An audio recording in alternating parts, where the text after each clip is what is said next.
Bab 1736 Super Spang, Subscribe Penatua. Semua orang kaget. Petugas Xenogeneik sudah sangat sulit untuk dihadapi, tapi sekarang mereka memiliki monster nyata dari luar untuk dihadapi. Itu juga bukan Xenogeneik tingkat rendah seperti yang telah ditangani oleh Hansen sebelumnya. Pintu suaka mengarah ke sistem Big Silence. Disitulah Xenogeneik tingkat tinggi berada. Ada Xenogeneik tingkat tinggi di sana, sangat mirip dengan Dukes. Jika mereka masuk, akan terjadi bencana besar, seperti yang terjadi pada Crystallizer. Hansen tahu makhluk-makhluk itu agak dibatasi ketika mereka berada di tempat perlindungan, dan kekuatan mereka akan dibatasi oleh parameter tempat itu. Mereka akan menjadi seperti kucing tua dan disiram pergi. Kucing tua adalah kucing 9 kehidupan, dan memiliki otoritas di tempat perlindungan. Tidak perlu kekuatannya untuk ditekan di tempat kudus, tetapi Xenogeneik yang masuk akan melakukannya. Tapi masalahnya adalah, Xenogeneik mungkin bisa mengeluarkan beberapa serangan sebelum diusir dari tempat perlindungan. Jika Xenogeneik terlalu kuat, bahkan beberapa serangan itu akan cukup untuk menyamakan seluruh aliansi. Saat Xenogeneik keluar, ia membuka mulutnya dengan suara gemuruh. Tapi tidak ada suara yang keluar, sebaliknya, kekuatan menakutkan berkumpul di mulutnya. Itu siap untuk ditembakkan. Cahaya hitam semakin kuat di sekitar makhluk itu. Kekuatan menciptakan pusaran, menghasilkan badai di banyak sistem. Ini sudah berakhir. Wajah Hansen berubah. Xenogeneik itu bukanlah Baron atau Viscount. Itu mungkin seorang Markis, atau bahkan seorang Duke. Terlepas dari itu, Hansen tahu dia tidak bisa melawan musuh seperti itu. Keterampilan tidak berguna di depan kekuatan mentah seperti itu. Itu adalah sesuatu yang bisa menghancurkan apapun tanpa pertanyaan. Wajah Stay Up Latte tampak muram. Semua orang mengira monster itu terlalu menakutkan, juga, dan kelihatannya tidak bisa dihancurkan.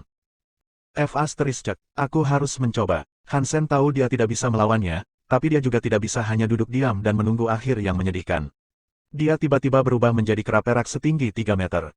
Prasasti di baju besi genonya semuanya bersinar. Semacam kekuatan memasuki tangan kanannya. Hansen menggunakan serangan terkuatnya pada monster di langit. Dia menggunakan kekuatan super spangnya. Xie King King, Gu King Cheng, dan Stay Up Latte semuanya menggunakan serangan terkuat mereka juga. Mereka semua menyerang bersama. Semua kekuatan menakutkan itu menghantam mulut binatang itu. Hansen tidak menyangka mereka bisa membunuhnya, tapi menghancurkan kekuatan di dalam mulut makhluk itu mungkin bisa memberikan kerusakan yang layak. Dan melepaskan kekuatan sebanyak itu mungkin memicu tempat perlindungan untuk memaksa makhluk itu keluar. Ini adalah satu-satunya cara, dan jika mereka tidak berhasil, mereka semua mati. Tidak ada yang bisa mengambil kekuatan itu dan bertahan. Cahaya pedang yang sombong dan cahaya suci tingkat tinggi dan pedang yang mengejutkan semuanya berkumpul di mulut monster itu. Namun, mereka tidak melakukan apapun pada cahaya hitam. Ini sudah berakhir. Hati Hansen bergetar, dan dia berkeringat dingin. Yang lainnya juga merasa putus asa. Sama seperti Crystallizer, umat manusia kini menghadapi peristiwa kepunahan. Mulut monster itu terbuka lebih lebar, dan cahaya hitam berputar lebih cepat. Monster itu menundukkan kepalanya, siap untuk meludahkan semuanya. Hansen memegang Little Flower, saat otaknya berulang kali berpikir, tidak ada yang bisa menghentikan ini. Namun, tiba-tiba, sebuah tangan muncul dari lubang hitam yang menyusut di belakang monster itu. Tangan itu meraih binatang Xenogeneik itu. Tangannya tidak terlihat besar, tetapi binatang yang tampak menakutkan itu bergidik ketika tangan itu mendarat di atasnya. Dan kemudian, semua darah dan dagingnya mulai terbang terpisah. Itu membentuk sungai darah, saat binatang itu meledak berkeping-keping di bawah genggaman satu tangan kecil itu. Semua orang kaget, dan sangat bahagia. Mereka senang karena serangan binatang itu telah digagalkan. Mereka terkejut, bertanya-tanya siapa tangan itu. Fakta bahwa itu baru saja menghancurkan monster itu sangat menakutkan. Jika Tuan Tangan memusuhi tempat suci, mereka takut manusia akan musnah sepenuhnya. Tapi gerbang suaka kemudian ditutup, dan lubang hitam hanya cukup kecil untuk memperlihatkan tangan. Tubuhnya tidak bisa masuk. Semua orang melihat ke tangan itu, dan kemudian, sebuah suara mengikutinya. Aku tidak berharap menemukan seseorang seperti ini di tempat perlindungan. Tidak buruk. Hansen bertanya-tanya apa artinya itu. Dia melihat tangan itu bergerak, saat kekuatan tak terlihat mulai bergerak menyedot Little Flower ke arahnya. Bunga kecil. Hansen kaget. Dia tidak peduli tentang apapun pada saat itu, dan dengan tubuh kera, dia melompat ke Little Flower.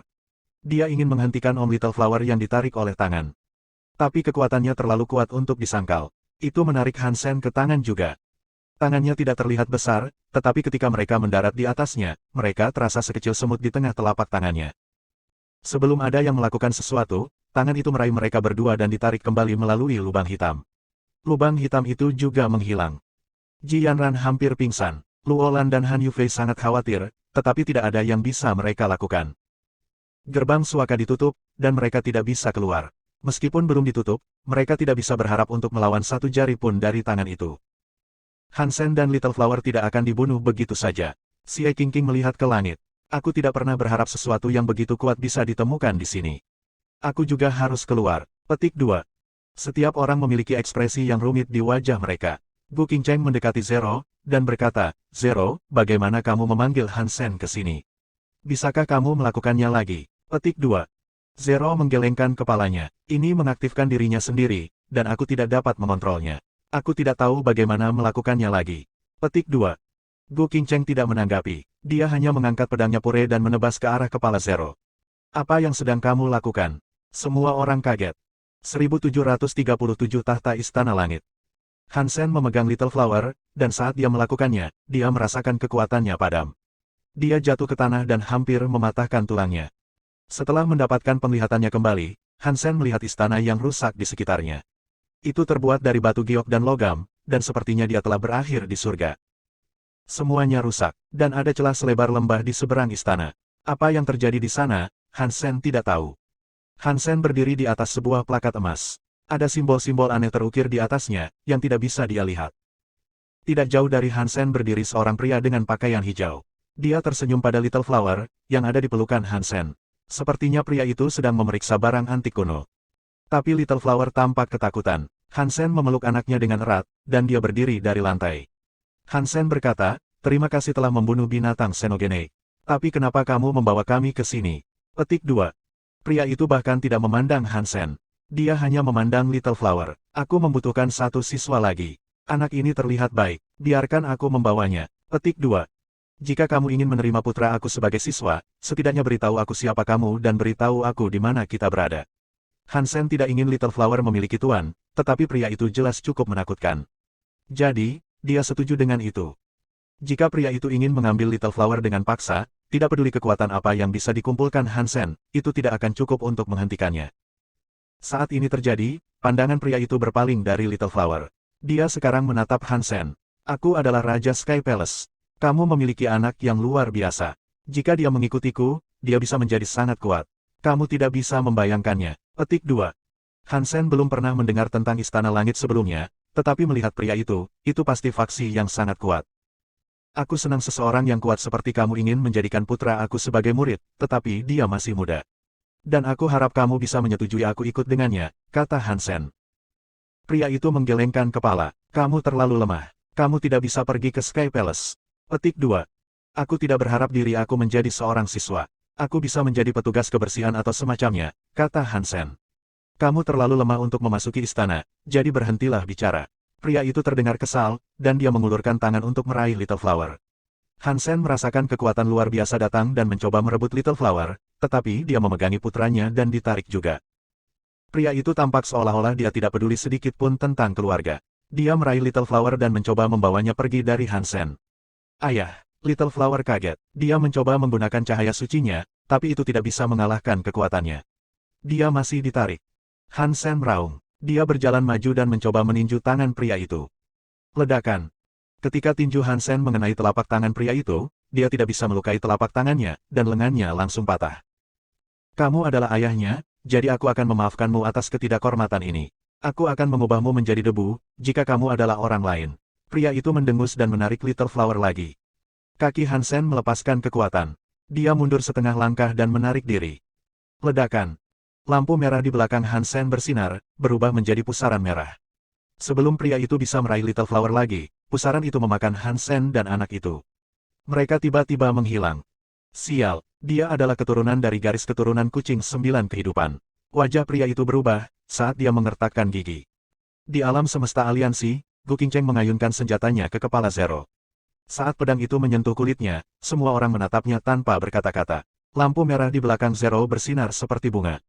Dan pedang Gu Qingcheng terhenti. Itu hanya menyentuh leher Zero, dan tidak benar-benar memotongnya saat cahaya bersinar dari punggung Zero, dua tubuh jatuh. Itu adalah Hansen dan Little Flower. Jianran dan Luolan sangat senang, mereka menangis. Mereka berlari ke arah mereka. Pertarungan berbahaya telah berlalu. Semua orang terluka, jadi mereka semua pulang untuk sembuh. Han Sen khawatir pria Istana Langit itu mungkin muncul di tempat perlindungan lagi, tapi untungnya, itu tidak terjadi. Suasana tenang selama beberapa hari berikutnya. Sekarang Han Sen tahu bagaimana tempat perlindungan itu beroperasi, bahkan elit seperti itu tidak dapat menghancurkannya saat dia tidak ada.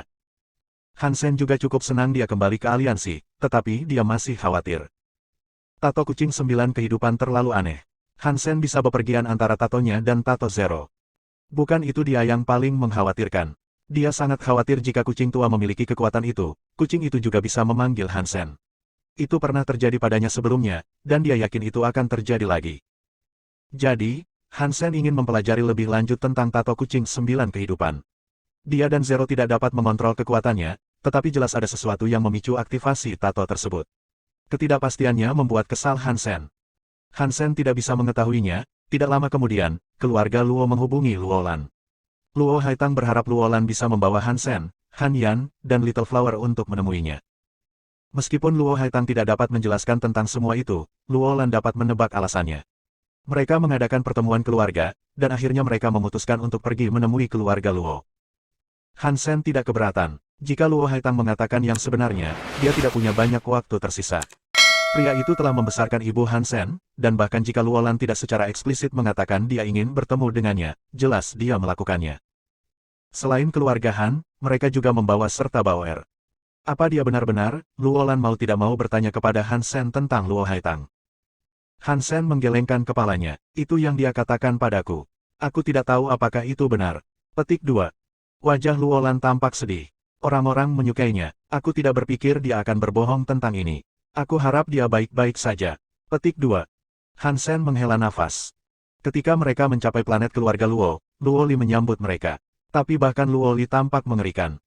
Kakak, kamu kembali. Dia sudah lama menunggumu, kata Luo Li sedih. Bagaimana dia? Luo Li bertanya, merasa mual. Ikuti aku. Dia menunggu. Luo Li tidak menjawab. Dia hanya membawa mereka ke taman. Ketika Luolan melihat Luo Haitang, dia tidak bisa menahan keinginan untuk menangis. Bab 1738 Suraki. Saat Han Sen melihat Luo Haitang, dia terkejut. Luo Haitang yang dilihatnya sekarang benar-benar berbeda. Pria itu sangat kurus sehingga dia hampir memiliki kulit dan tulang. Matanya tenggelam dalam rongganya, dan rambutnya putih. Dia tampak seperti orang tua yang sekarat, dan bukan Luo pembunuh dewa dongeng yang dikenal Han Sen. Sulit membayangkan tubuh Luo Haitang menjadi seperti ini selama beberapa tahun. Jangan menangis untukku. Aku hanya ingin melihat senyum dan amarahmu. Luo Haitang menyentuh rambut Luolan. Aku terlalu keras kepala. Maafkan aku. Luolan menolak mengangkat kepalanya. Dia tidak ingin dia melihatnya menangis. Jika kamu tidak keras kepala, kamu tidak akan menjadi cucuku. Luo Haitang terlihat sangat bahagia, menyisir rambut Luolan. Luolan tersenyum dan menangis. Dia menyentuh Han Yufei dan Han Sen, dan memperkenalkan Luo Haitang.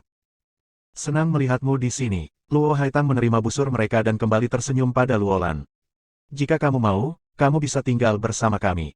Ini bukan keluarga Luo, tapi rumah kami bisa menjadi rumahmu, kata Luolan sambil memegang Luo Haitang. Luo Haitang tersenyum. Kalian bisa makan malam denganku. Sudah lama, dan aku meminta orang untuk membuat daun favorit kamu dengan nasi. Petik 2. Tentu, Luolan ingin menangis, tidak percaya dia bisa mengingat hal-hal kecil seperti itu. Acara makannya terbilang normal, seperti makan malam keluarga biasa. Tidak banyak pembicaraan, hanya percakapan biasa seperti keluarga biasa. Di akhir makan malam, Luo Haitang meminta Luo Li membawa mereka ke kamar. Namun, sebelum mereka pergi, Luo Haitang berkata kepada Han Sen, keluarga Luo sudah tidak ada lagi. Kamu dapat melakukan apapun yang kamu inginkan dengan sutra langit yang dipalsukan. Jika kamu benar-benar ingin, kamu dapat memberikannya kepada Jadesura. Petik 2. Han Sen kembali menatap Luo Haitang dengan kaget.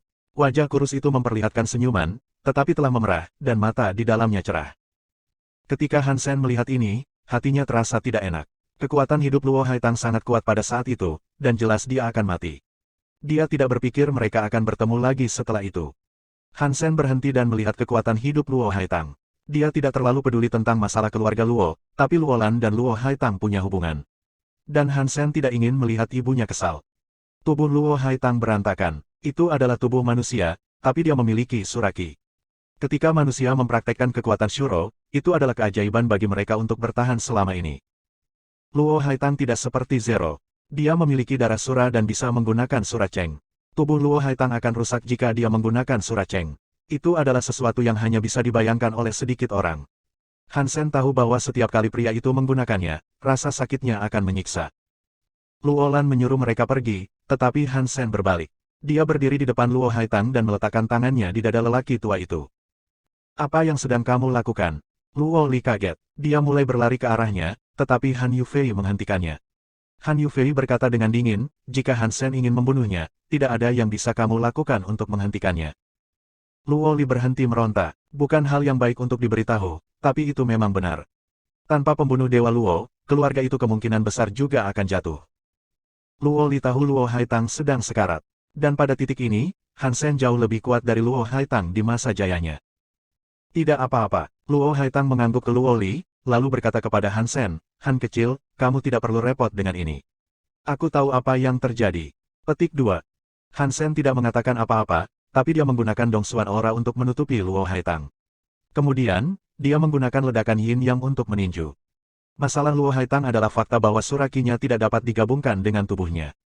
Semakin lama dia berlatih, semakin kuat suraki, dan semakin orang tua itu terluka. Ini lebih dari kerusakan tubuh. Kekuatan hidupnya sedang terluka. Seperti yang dia katakan, tubuhnya telah rusak permanen. Hansen tahu beberapa keterampilan penyembuhan, tetapi mereka tidak terlalu kuat. Bahkan rubah perak tidak dapat berharap untuk menyembuhkan Luo Haitang sekarang. Hansen tidak perlu menyembuhkan tubuhnya. Hansen hanya harus menyingkirkan Shuroki di dalam dirinya. Tanpa Suraki di sekitarnya, dia akan lebih mudah disembuhkan. Dan ini tidak akan terjadi lagi. Luo Haitang telah mempraktikkan Suraki selama bertahun-tahun. Itu telah menggabungkan dengan dagingnya dan diintegrasikan ke dalam setiap sel. Tidak peduli seberapa kuat kamu, akan sulit untuk menghapus Shuroki tanpa merusak tubuh. Tetapi bagi Hansen, ini bukanlah tugas yang mustahil. Itu karena Dongsuan Aura miliknya dapat mengamati struktur sekuensial tubuh Luo Haitang. Dia bisa memutuskan rantai Suraki. Hansen hanya harus menemukan rantai urutan yang benar dan memutuskannya. Kemudian, dia bisa menghapus Suraki tanpa melukai Luo Haitang. Tapi itu juga berarti latihan bertahun-tahun itu akan hilang, dan Luo Haitang tidak akan sekuat dia dulu. Hansen memasukkan sedikit kekuatan Dongsuan ke tubuh Luo Haitang. Kemudian dia mematahkan Suraki, satu persatu. Setiap kali dia melanggar Suraki, Luo Haitang merasa lebih baik. Luo Lan dan Luo Li sangat senang. Hansen hanya bisa istirahat sedikit setiap kali, jika tidak, dia akan melukai tubuh Luo Haitang. Karena itu, kemajuannya lambat, dan butuh beberapa jam untuk mencapai titik tengah. Hansen mengagumi fakta bahwa Luo Haitang telah berlatih Suraki. Dia jelas telah berusaha keras. Mengejutkan bahwa dia berhasil menahan semua rasa sakit itu dalam latihannya. Luo Lan dan Han Yufei menunggu dengan sabar, sementara Ji Yanran membawa Bao Er dan Little Flower untuk beristirahat. Tapi Bao Er tidak lelah. Dia memperhatikan Hansen dengan mata lebar. Tapi Little Flower masih muda, jadi Ji Yanran menidurkannya. Setelah Ji Yanran membaringkannya, dia kembali untuk menonton Hansen dan Luo Haitang. Saat Little Flower sedang tidur, dia merasakan gatal di wajahnya. Itu sangat gatal, itu membuatnya bersin. Dan ketika dia melakukannya, dia membuka matanya. Di sana, dia melihat seekor binatang merah yang tampak seperti kucing dan rubah. Itu tersenyum padanya. Bab 1739 boneka, subscribe Penatua. Little Flower naik dan memandangi binatang di ujung tempat tidurnya. Dia penasaran. Binatang itu berdiri dan berjalan mengelilinginya, mengamati, sambil tersenyum. Binatang buas itu adalah kucing tua. Ketika gerbang suaka terbuka, dia berhasil menyelinap masuk kembali. Semua orang memusatkan perhatian pada monster dan perwira xenogenik, tidak ada yang melihat kucing itu menyelinap ke dalam.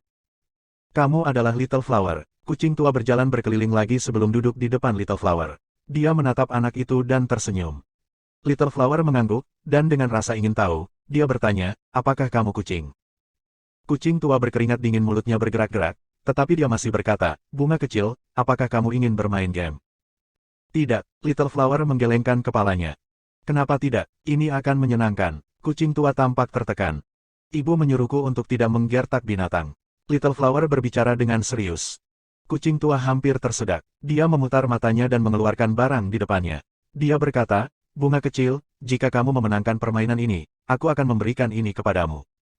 Little Flower melihatnya dengan cermat. Itu adalah batu permata yang indah seperti kepalan tangan.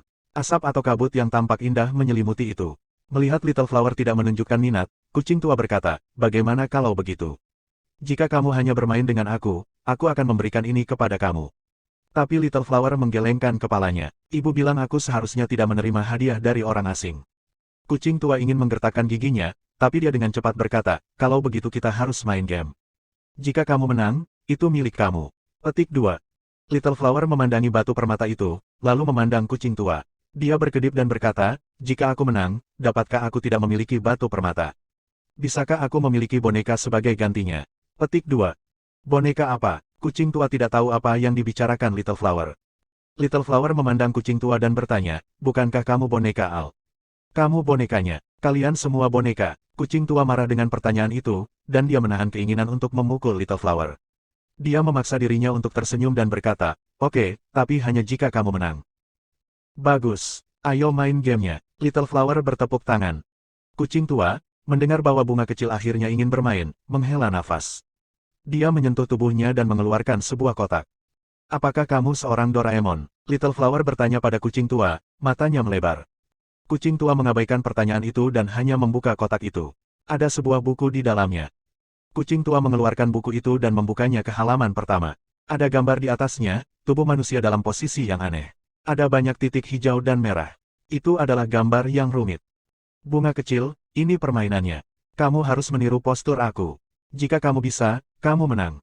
Kucing tua menyipitkan mata dan tersenyum. Baik, Little Flower mengangguk.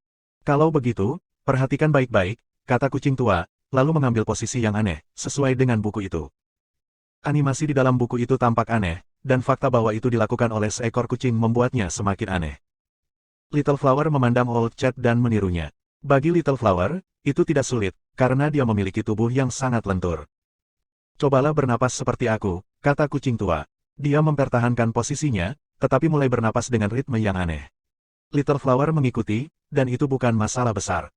Kucing tua terlihat sangat senang, jadi dia membalik ke halaman kedua dan berkata, kamu melakukan itu.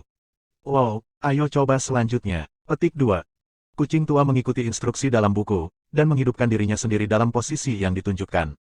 Little Flower mengira itu lucu, tetapi dia mengikutinya dan menganggapnya menyenangkan, menempatkan dirinya di berbagai posisi. Kucing tua mulai merasa senang, tetapi karena semakin banyak animasi yang dilakukan, dia akhirnya menjadi terkejut. Dia membeku karena terkejut. Little Flower dapat mengikuti dengan sempurna, semuanya dengan sangat mudah. Tidak mungkin. Apakah dia sangat beruntung atau dapatkah dia benar-benar mempelajari semua ini? Kucing tua merasa sangat gemetar, dia kesulitan membalik halaman buku dengan cakarnya. Saat dia melakukan lebih banyak animasi, Little Flower mengikutinya tanpa cacat. Gerakan dan ritmenya tepat, dan dia tidak kesulitan melakukan apa yang diperintahkan. Kucing tua senang, tapi dia juga punya pikiran. Jika Little Flower mempelajari segalanya, aku akan kalah. Kucing tua sebenarnya tidak berencana untuk kalah. Dia ingin Little Flower mencoba beberapa animasi sehingga dia bisa melihat apakah anak itu berbakat, itu saja. Tapi itu bukan lagi tentang tes bakat. Saat Old Chat membalik-balik buku itu, dia tahu bahwa Little Flower akan menjadi sesuatu yang menakjubkan pada waktunya. Hanya tersisa 3 halaman, dan belum ada yang menantang Little Flower. Tampaknya sama sekali tidak sulit bagi anak untuk mempelajari posisi. Oh tidak, tidak heran monster di Sky Palace menginginkannya. Ini sangat aneh. Kucing tua mengatupkan rahangnya dan menyelesaikan 3 animasi terakhir. Little Flower kesulitan melakukannya, tetapi hanya dalam jumlah kecil. Dia masih bisa menyelesaikannya. Boneka kucing, kamu kalah. Little Flower menatap langsung ke Old Chat. Dia tidak bodoh, dan dia tahu kucing tua telah mengikuti buku itu, dan sekarang tidak ada halaman baru lagi untuk dikerjakan. Kucing tua agak marah, tetapi keterkejutan adalah emosi yang menguasai. Little Flower tidak tahu tentang apa buku itu, tetapi Old Chat tahu. Itu mendemonstrasikan teknik pernapasan, dan sangat sedikit orang yang benar-benar bisa meniru ajarannya. Ada satu animasi lagi. Jika kamu bisa melakukan ini, maka aku kalah. Kucing tua tertawa. Setelah Old Chat berbicara, dia mengambil posisi. Itu bukan dari buku, tetapi tidak terlihat sulit dan Little Flower mengira dia akan melakukannya dengan mudah. Tapi ketika kucing tua mengambil postur itu, dia meludahkan udara yang menjadi cahaya pedang ungu di depannya. Jika kamu bisa mempelajarinya, barulah aku akan mengaku kalah. Aku tidak akan hanya menjadi bonekamu. Aku akan menerima kamu sebagai kakek aku. Kucing tua sangat sombong tentang ini. Meskipun Little Flower tahu gerakannya sejauh ini, itu semua adalah hal yang bisa dia tiru.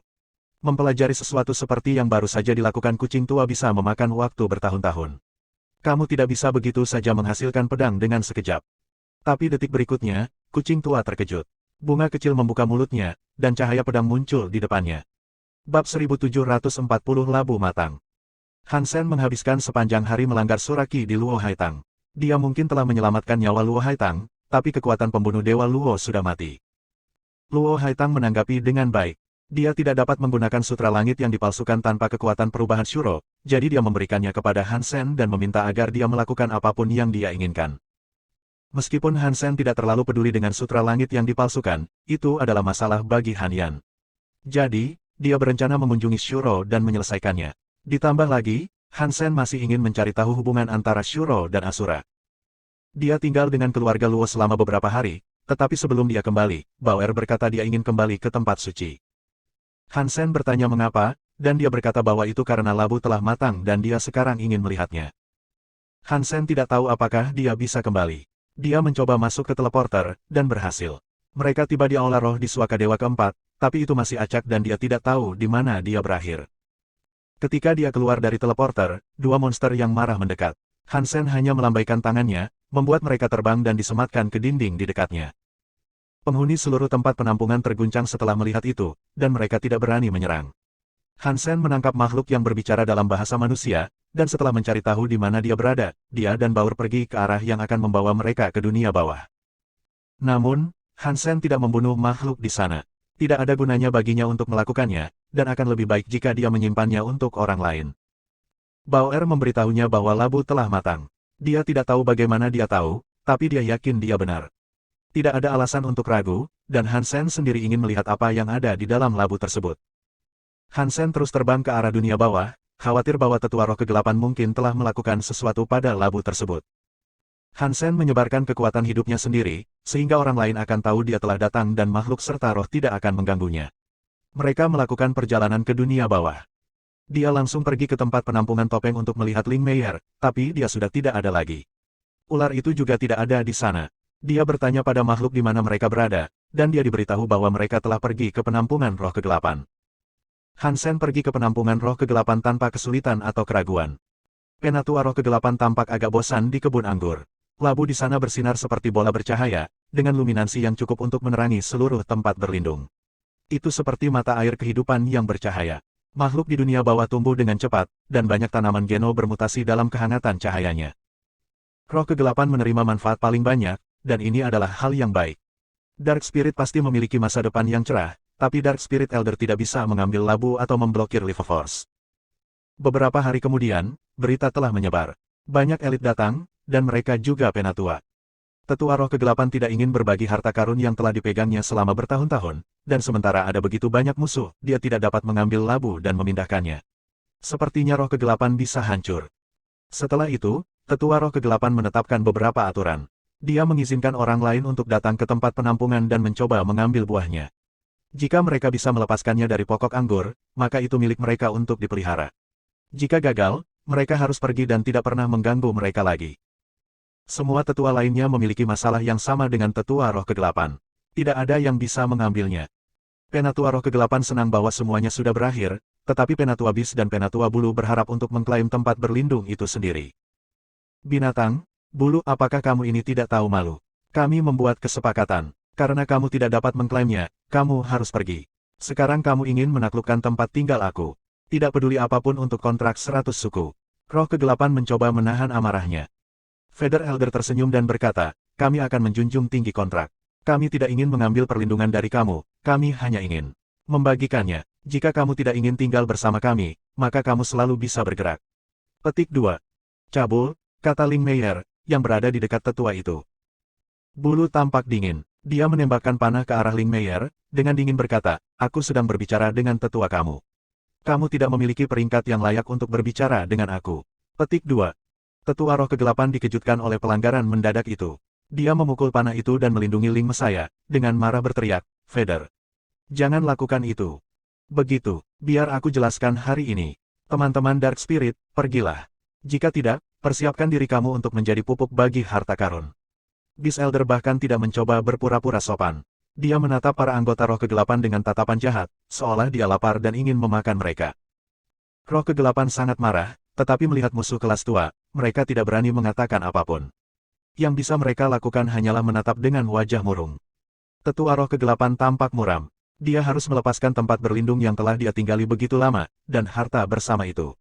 Itu adalah sesuatu yang sangat sedikit yang bisa diterima. Tapi jika dia tidak pergi, seluruh suku roh kegelapan akan dihancurkan. Tetua roh kegelapan mengertakkan giginya, memandang Ling Meier dan cucu, dan berkata, ayo pergi. Elder, semua Dark Spirit tampak terkejut. Jangan mengucapkan sepatah kata pun. Ayo pergi. Tetua roh kegelapan mengertakkan giginya begitu keras sehingga dia pikir itu akan retak. Jika dia sendirian, dia akan bertarung. Tapi dia harus pergi untuk mengamankan keselamatan rakyatnya. Betul sekali. Senang melihatmu begitu pengertian. Feather Elder mengejek mereka. Tetua roh kegelapan mengabaikan ejekan mereka, dan menyerukan evakuasi. Sebelum pergi, untuk terakhir kalinya dia melihat labu di pohon anggur, dan dia merasa tidak enak. Dia tidak dapat menemukan kata untuk menggambarkan apa yang dia rasakan. Roh kegelapan tunduk pada penghinaan dan pergi. Bahkan penatua roh gelap tidak tahu apa yang bisa mereka lakukan. Sejak perang 100 suku, mereka tidak harus meninggalkan dunia bawah. Dan ada begitu banyak orang, mereka tidak tahu kemana mereka bisa pergi. Saat mereka berjalan pergi, sesuatu tiba-tiba datang ke arah mereka dengan cepat. Kekuatan kehidupan terasa sangat menakutkan, dan bahkan penatua roh kegelapan ketakutan dengan pendekatannya. 1741 Mutant Tracer, Subscribe Penatua. Dolar, Ling Mei senang melihat Hansen. Dia sudah tahu Hansen adalah identitas aslinya, tapi itu tidak terlalu penting pada saat ini. Meier, tetua, mengapa kamu di sini? Hansen bertanya dengan bingung. Tetua roh kegelapan mendengar Ling Meier dan teringat Hansen. Dengan ekspresi aneh, dia berkata, sulit untuk mengatakannya. Ling Meier menjelaskan dengan marah, dan ketika Hansen mendengar apa yang telah terjadi, dia menoleh ke Elder. Dia mengatakan kepadanya, Elder dan Meier, kamu harus pergi ke Mass Shelter dulu. Saat aku menyingkirkannya, kamu akan dengan mudah dapat kembali dan merebut kembali tempat penampungan roh kegelapan.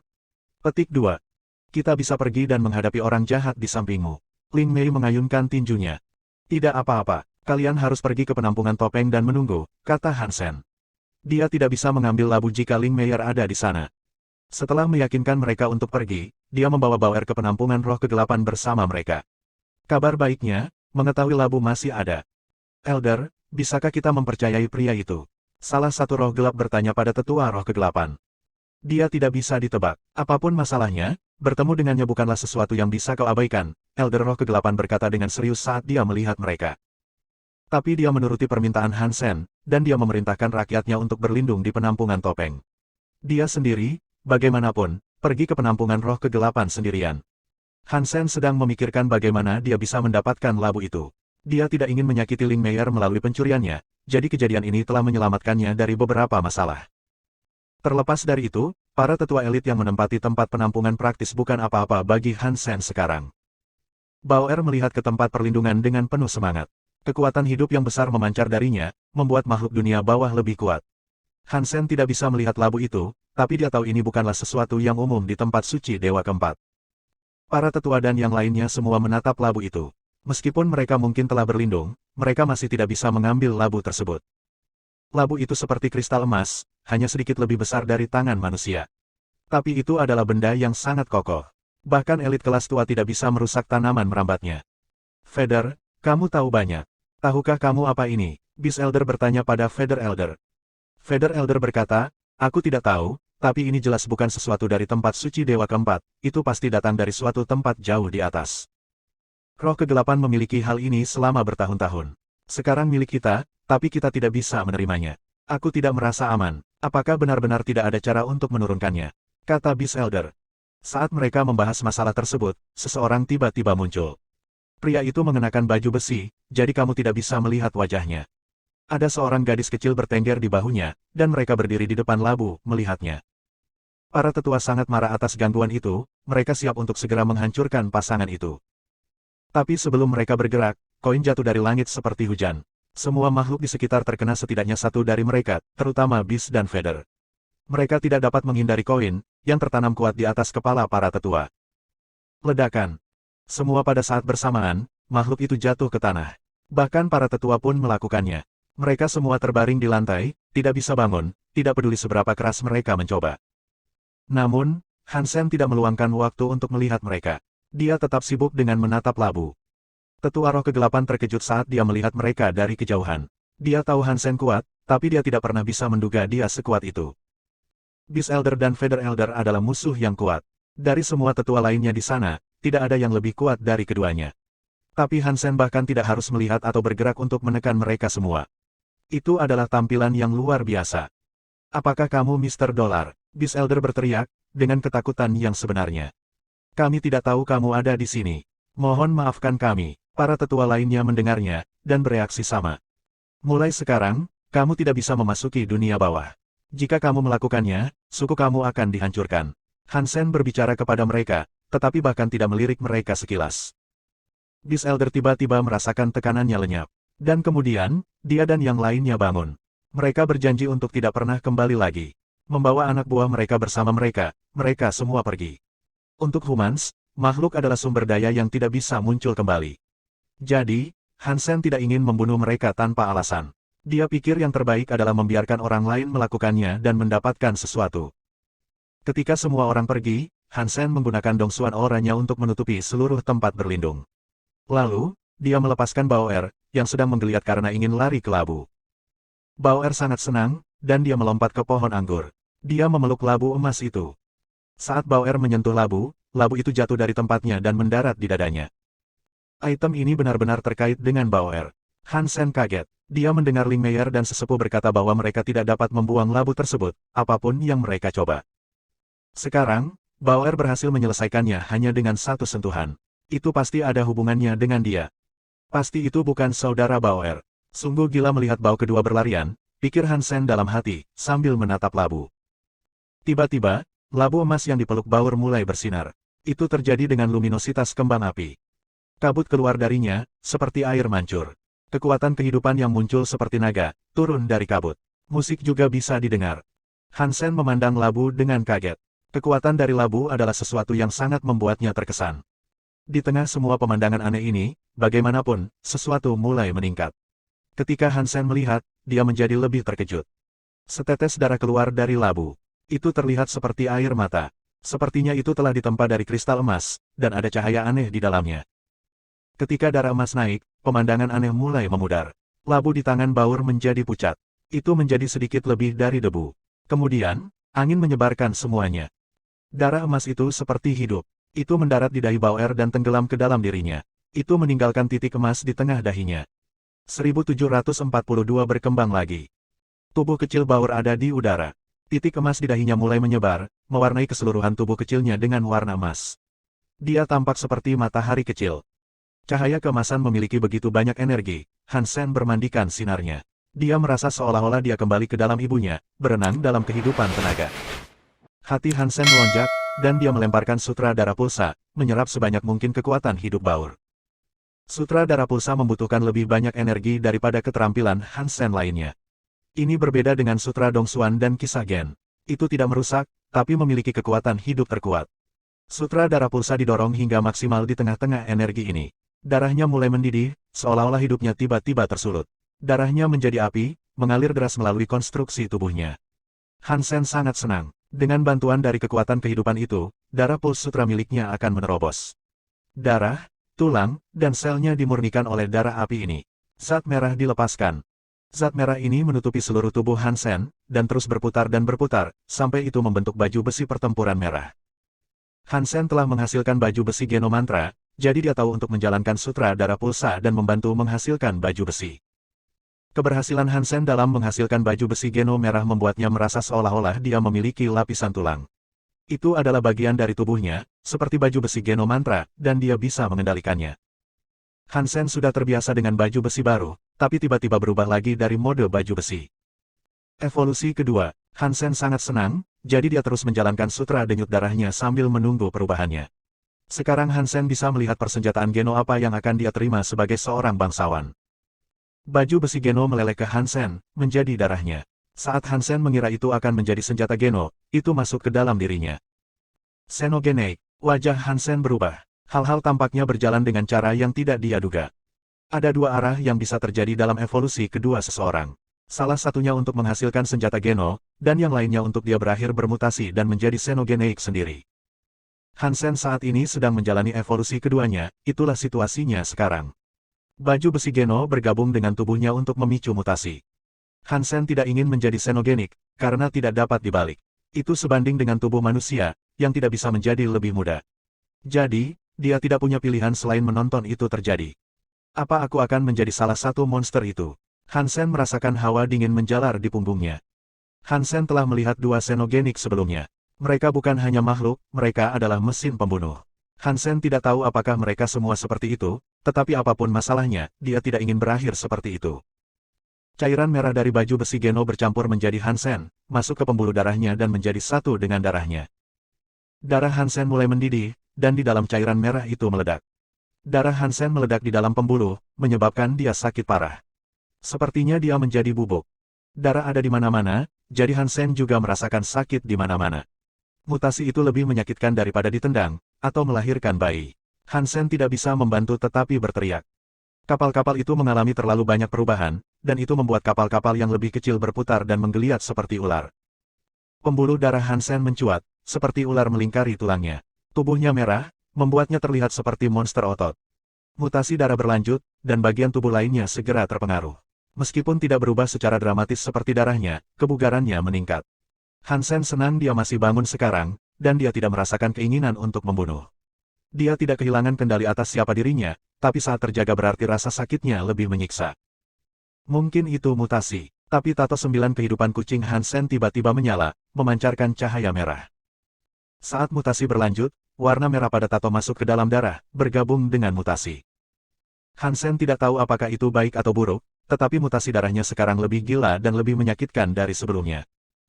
Mengaum, Hansen membuka mulutnya dan berteriak, lalu pingsan karena kesakitan. Tapi setelah pingsan, rasa sakit itu membangunkannya kembali. Kemudian rasa sakit yang luar biasa membuatnya pingsan dan membangunkannya lagi dalam satu siklus. Hansen merasa seolah otak dan tulangnya meledak, tapi tubuhnya tidak benar-benar dihancurkan. Hansen, meski memiliki kemauan yang kuat dan ingin hidup, berharap tubuhnya akan meledak begitu saja. Tuhan tahu berapa lama sampai rasa sakit itu akhirnya mereda. Dia seperti lumpur, terbaring di lantai sekarang. Dia merasa mati rasa dan tidak berdaya. Hansen tidak tahu kapan rasa sakit itu meninggalkannya. Tetapi setelah beberapa saat, keinginannya bergabung kembali dengan tubuhnya dan membentuk reaksi. Hansen hanya bisa melihat Bauer di depannya, terlihat sangat khawatir. Dia membelai pipi dan rambutnya, memberitahunya sesuatu. Ayah, ayah. Hansen mencoba membuka matanya agar tetap terjaga. Dia mendengar sebuah suara, yang sangat familiar. Itu adalah Bauer. Bauer, Hansen ingin berbicara, tetapi tenggorokannya sakit, seolah-olah dia telah menelan penggiling. Dia terdengar lebih kasar dari seorang perokok berusia 80 tahun. Seiring waktu berlalu, tubuh Hansen pulih. Dia akhirnya sadar kembali. Tubuhnya penuh dengan luka yang tak terhitung jumlahnya, seolah-olah seseorang telah memotongnya ribuan kali. Tapi itu aneh, dia tidak berdarah. Tidak ada setetes darah pun, dan ketika kamu melihat ke dalam luka yang terbuka, kamu bisa melihat lemak seperti batu giok. Hansen melihat ke dalam tubuhnya dan terkejut. Bab 1743 Darah Mutan. Hansen mengamati darah dan pembuluh darahnya. Dia bahkan tidak yakin apakah itu masih bisa disebut darah, karena cairan merah telah menjadi kristal seperti batu delima. Jantung dan pembuluh darahnya berhenti bekerja. Mereka tidak ingin berhenti, tetapi mereka juga telah menjadi seperti batu rubi. Mereka tidak akan bernyawa. Jika Hansen memiliki elektrokardiogram, bagian dalam tubuhnya akan terlihat seperti sarang laba-laba rubi. Cantik dan menyeramkan. Meskipun jantung, pembuluh, dan darahnya telah berhenti bergerak, kurangnya gerakan tampaknya tidak menyebabkan rasa sakit pada Hansen. Dia benar-benar merasa tubuhnya membaik. Darahnya sembuh dengan cepat, dan lukanya jelas memudar. Seolah-olah mereka tidak pernah ada sejak awal. Hansen tidak merasakan sakit apapun sekarang, dan faktanya, dia merasa sangat bersemangat. Dia merasa seolah-olah dia bisa memusnahkan seluruh galaksi dengan satu pukulan. Apakah aku menjadi seorang xenogenik? Hansen mengepalkan tinjunya. Energi yang mengalir dalam dirinya terasa enak, tetapi dia tidak menyukai prospek untuk membunuh siapapun. Hansen merasakan kekuatan aneh mengisi dirinya. Dia ingin meluangkan waktu untuk memeriksa perasaan itu, tetapi Bauer melompat ke arahnya dan mengganggu konsentrasinya. Hansen memeluknya. Dia sepertinya tidak banyak berubah. Selain titik emas di dahinya, tidak ada yang terlihat berbeda dari dirinya, namun Hansen merasakan perbedaan dalam berat badannya. Bauer, apakah kamu lebih gemuk? Dia merasa lebih berat. Bauer sudah lama bersamanya, jadi Hansen bisa langsung tahu bahwa ada perbedaan dalam berat badannya. Hansen menurunkannya dan melihat dia telah tumbuh lebih tinggi sekitar 2 cm. Tidak banyak, tapi dia lebih tinggi. Apakah kamu akhirnya tumbuh dewasa? Hansen sangat senang. Meskipun Bauer sudah menjadi teman yang kuat, itu masih bagus baginya untuk berkembang. Hansen akan senang dengan prospek pertumbuhannya. Aku bisa tumbuh. Bauer melihat tubuhnya dan tampak bingung. Dia sepertinya tidak mengerti. Hansen melihat tanaman merambat, selanjutnya. Dia menyadari bahwa pohon anggur suci dunia bawah telah mati, tanpa energi lagi. Dan labu itu juga hilang. Tapi di samping itu, dunia bawah sendiri tidak berubah. Hansen menjemput Bauer dan berbalik untuk pergi. Dia juga memberitahu Penatua Roh Kegelapan bahwa dia bisa kembali dan kembali ke tempat penampungan yang sah. Maaf, tapi aku melanggar anggur suci. Ambil ini sebagai kompensasi atas kerusakan. Hansen menawarkan beberapa Life Geno Essences ke Dark Spirit Elder. Namun, tetua tidak menerimanya. Dia tersenyum. Yang terbaik itu hilang. Setelah ini, aku sekarang mengerti bahwa barang itu mematikan. Jika dia masih ada di sana, aku tidak akan berani membiarkan Dark Spirit tetap di sampingnya. Petik 2. Hansen tahu pria itu mengatakan yang sebenarnya. Selama harta karun itu tetap ada di sana, penampungan roh kegelapan tidak akan pernah aman. Dan Hansen tidak selalu ada untuk melindungi mereka. Tanpa labu dan anggur suci, ini adalah resolusi terbaik. Hansen memutuskan untuk kembali ke aliansi dari penampungan roh kegelapan. Dia pulang untuk memeriksa tubuhnya. Dia ingin tahu apa manfaat darah padat. Sebelum Hansen dapat memeriksa darahnya dengan cermat, dia memperhatikan bahwa tato 9 kehidupan kucing telah lenyap.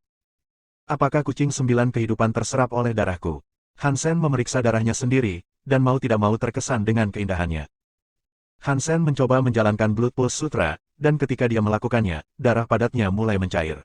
Itu bergerak seperti makhluk hidup saat itu mulai melayang di sekitar tubuh Hansen.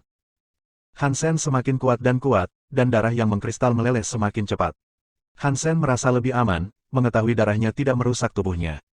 Kemudian Hansen mengalihkan perhatiannya untuk menyelidiki kekuatan aneh yang muncul di sekitarnya. Kelihatannya itu bukan miliknya, tetapi semakin banyak darahnya mengucur, semakin dia merasa dekat dengan kekuatan aneh ini. Kekuatan, apapun itu, tampak jauh darinya dan tepat di sampingnya pada saat yang bersamaan. Hansen hanya bisa merasakannya saat dia menjalankan Blood Pulse Sutra untuk mengaktifkan darah barunya. Ketika darah Hansen menjadi cair, rasanya seperti perasaan baru terbangun. Dia bisa merasakan kekuatan jika dia mau, dia tidak tahu apa itu. Dia tidak ingin mengambil risiko yang tidak perlu bermain-main dengannya sampai dia mengerti membutuhkan lebih banyak. Hansen masih bersama keluarga Luo, jadi dia berencana mengunjungi Shuro. Jadi, dia pergi. Ibunya memutuskan untuk tinggal bersama Luo Haitang sebentar. Jianran dan Han Yan juga tetap tinggal. Dan begitu pula Little Flower. Hansen ingin memeluknya sebelum dia pergi, jadi dia pergi ke taman. Namun, sebelum dia mencapai putranya, wajahnya berubah. Dia berteleportasi menuju Little Flower. Little Flower sedang duduk di ayunan, dan seekor binatang merah berjongkok di bahunya. Itu tampak seperti rubah, tapi itu bukan rubah. Itu terlihat seperti kucing, tapi itu bukan kucing. Itu adalah kucing tua dari kucing 9 kehidupan. Kucing tua, apa yang kamu lakukan di sini? Hansen menatapnya dengan muram. Kucing tua datang untuk melihat Little Flower, dan itu tidak membuatnya merasa senang. Kucing tua tersenyum. Jangan khawatir, teman. Kami adalah teman baik, dan aku tidak akan menyakiti kamu. Aku hanya ingin meminjam putra kamu selama beberapa tahun, dan kemudian mengembalikannya setelah dia dewasa. Petik 2. Hansen tidak mengucapkan sepatah kata pun, dan dia hanya berlari ke arah mereka. Sebelum dia tiba, ada kilatan merah. Mereka berdua menghilang. Sepertinya mereka telah dikonsumsi. Kucing tua, kau asteris sesole. Aku tidak akan membiarkanmu pergi. Hansen sangat marah, tapi mereka berdua sudah pergi. Jianran hampir pingsan. Hansen memeluknya dan berkata, jangan khawatir, jika dia benar-benar ingin menyakiti Little Flower, dia tidak akan menunggu sampai sekarang. Dia tidak membawanya pergi secara diam-diam, dan dia ingin memberitahu kami bahwa dia tidak akan menyakitinya. Petik 2. Akankah Little Flower baik-baik saja? Mata Jianran tampak basah. Dia khawatir karena dia seorang ibu. Ya, jangan khawatir. Aku akan menemukan Little Flower. Hansen melanjutkan, berteriak dengan marah, kucing tua, dasar bajingan. Aku tidak akan membiarkanmu pergi. Petik 2. Ketika Hansen mengatakan bahwa dia akan menemukan mereka, dia tidak bercanda. Dan itu karena dia telah menemukan cara untuk meninggalkan tempat suci. Bab 1744 Kekuatan untuk bepergian dengan bebas. Ketika kucing tua menghilang ke dalam lampu merah, Hansen merasakan gelombang kekuatan yang dikenalnya. Itu sama dengan kekuatan yang muncul saat dia menggunakan kemampuan baru dari darahnya.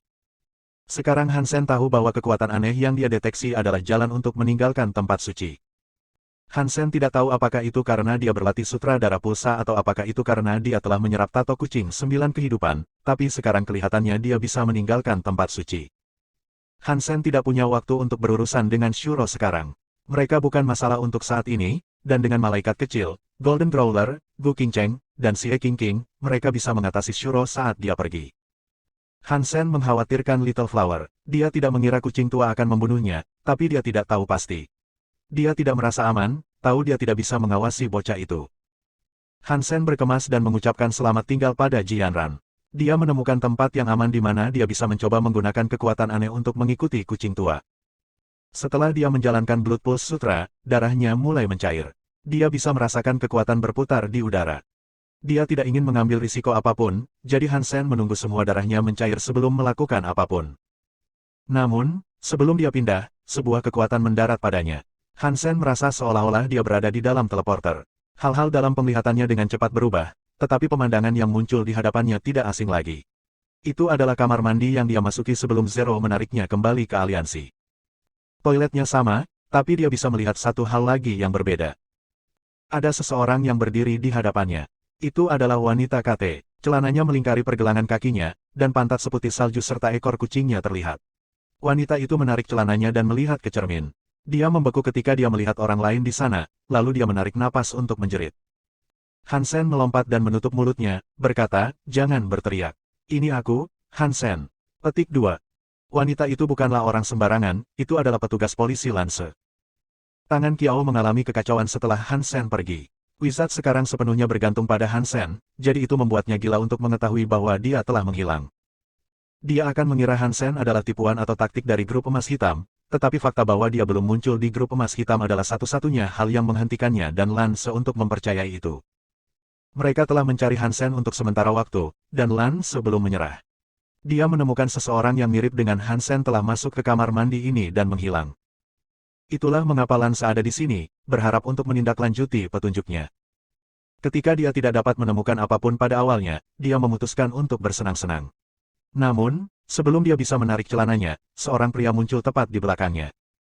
Dia melihat bahwa itu adalah Han Sen, tetapi dia tetap tidak bisa menahan diri untuk tidak berteriak. Sekarang Han Sen menahan mulutnya, dia tidak bisa berbicara. Tapi setelah beberapa saat, dia menjadi tenang dan dengan lembut menarik tangannya. "Jika aku melepaskanmu, maukah kamu berhenti berteriak?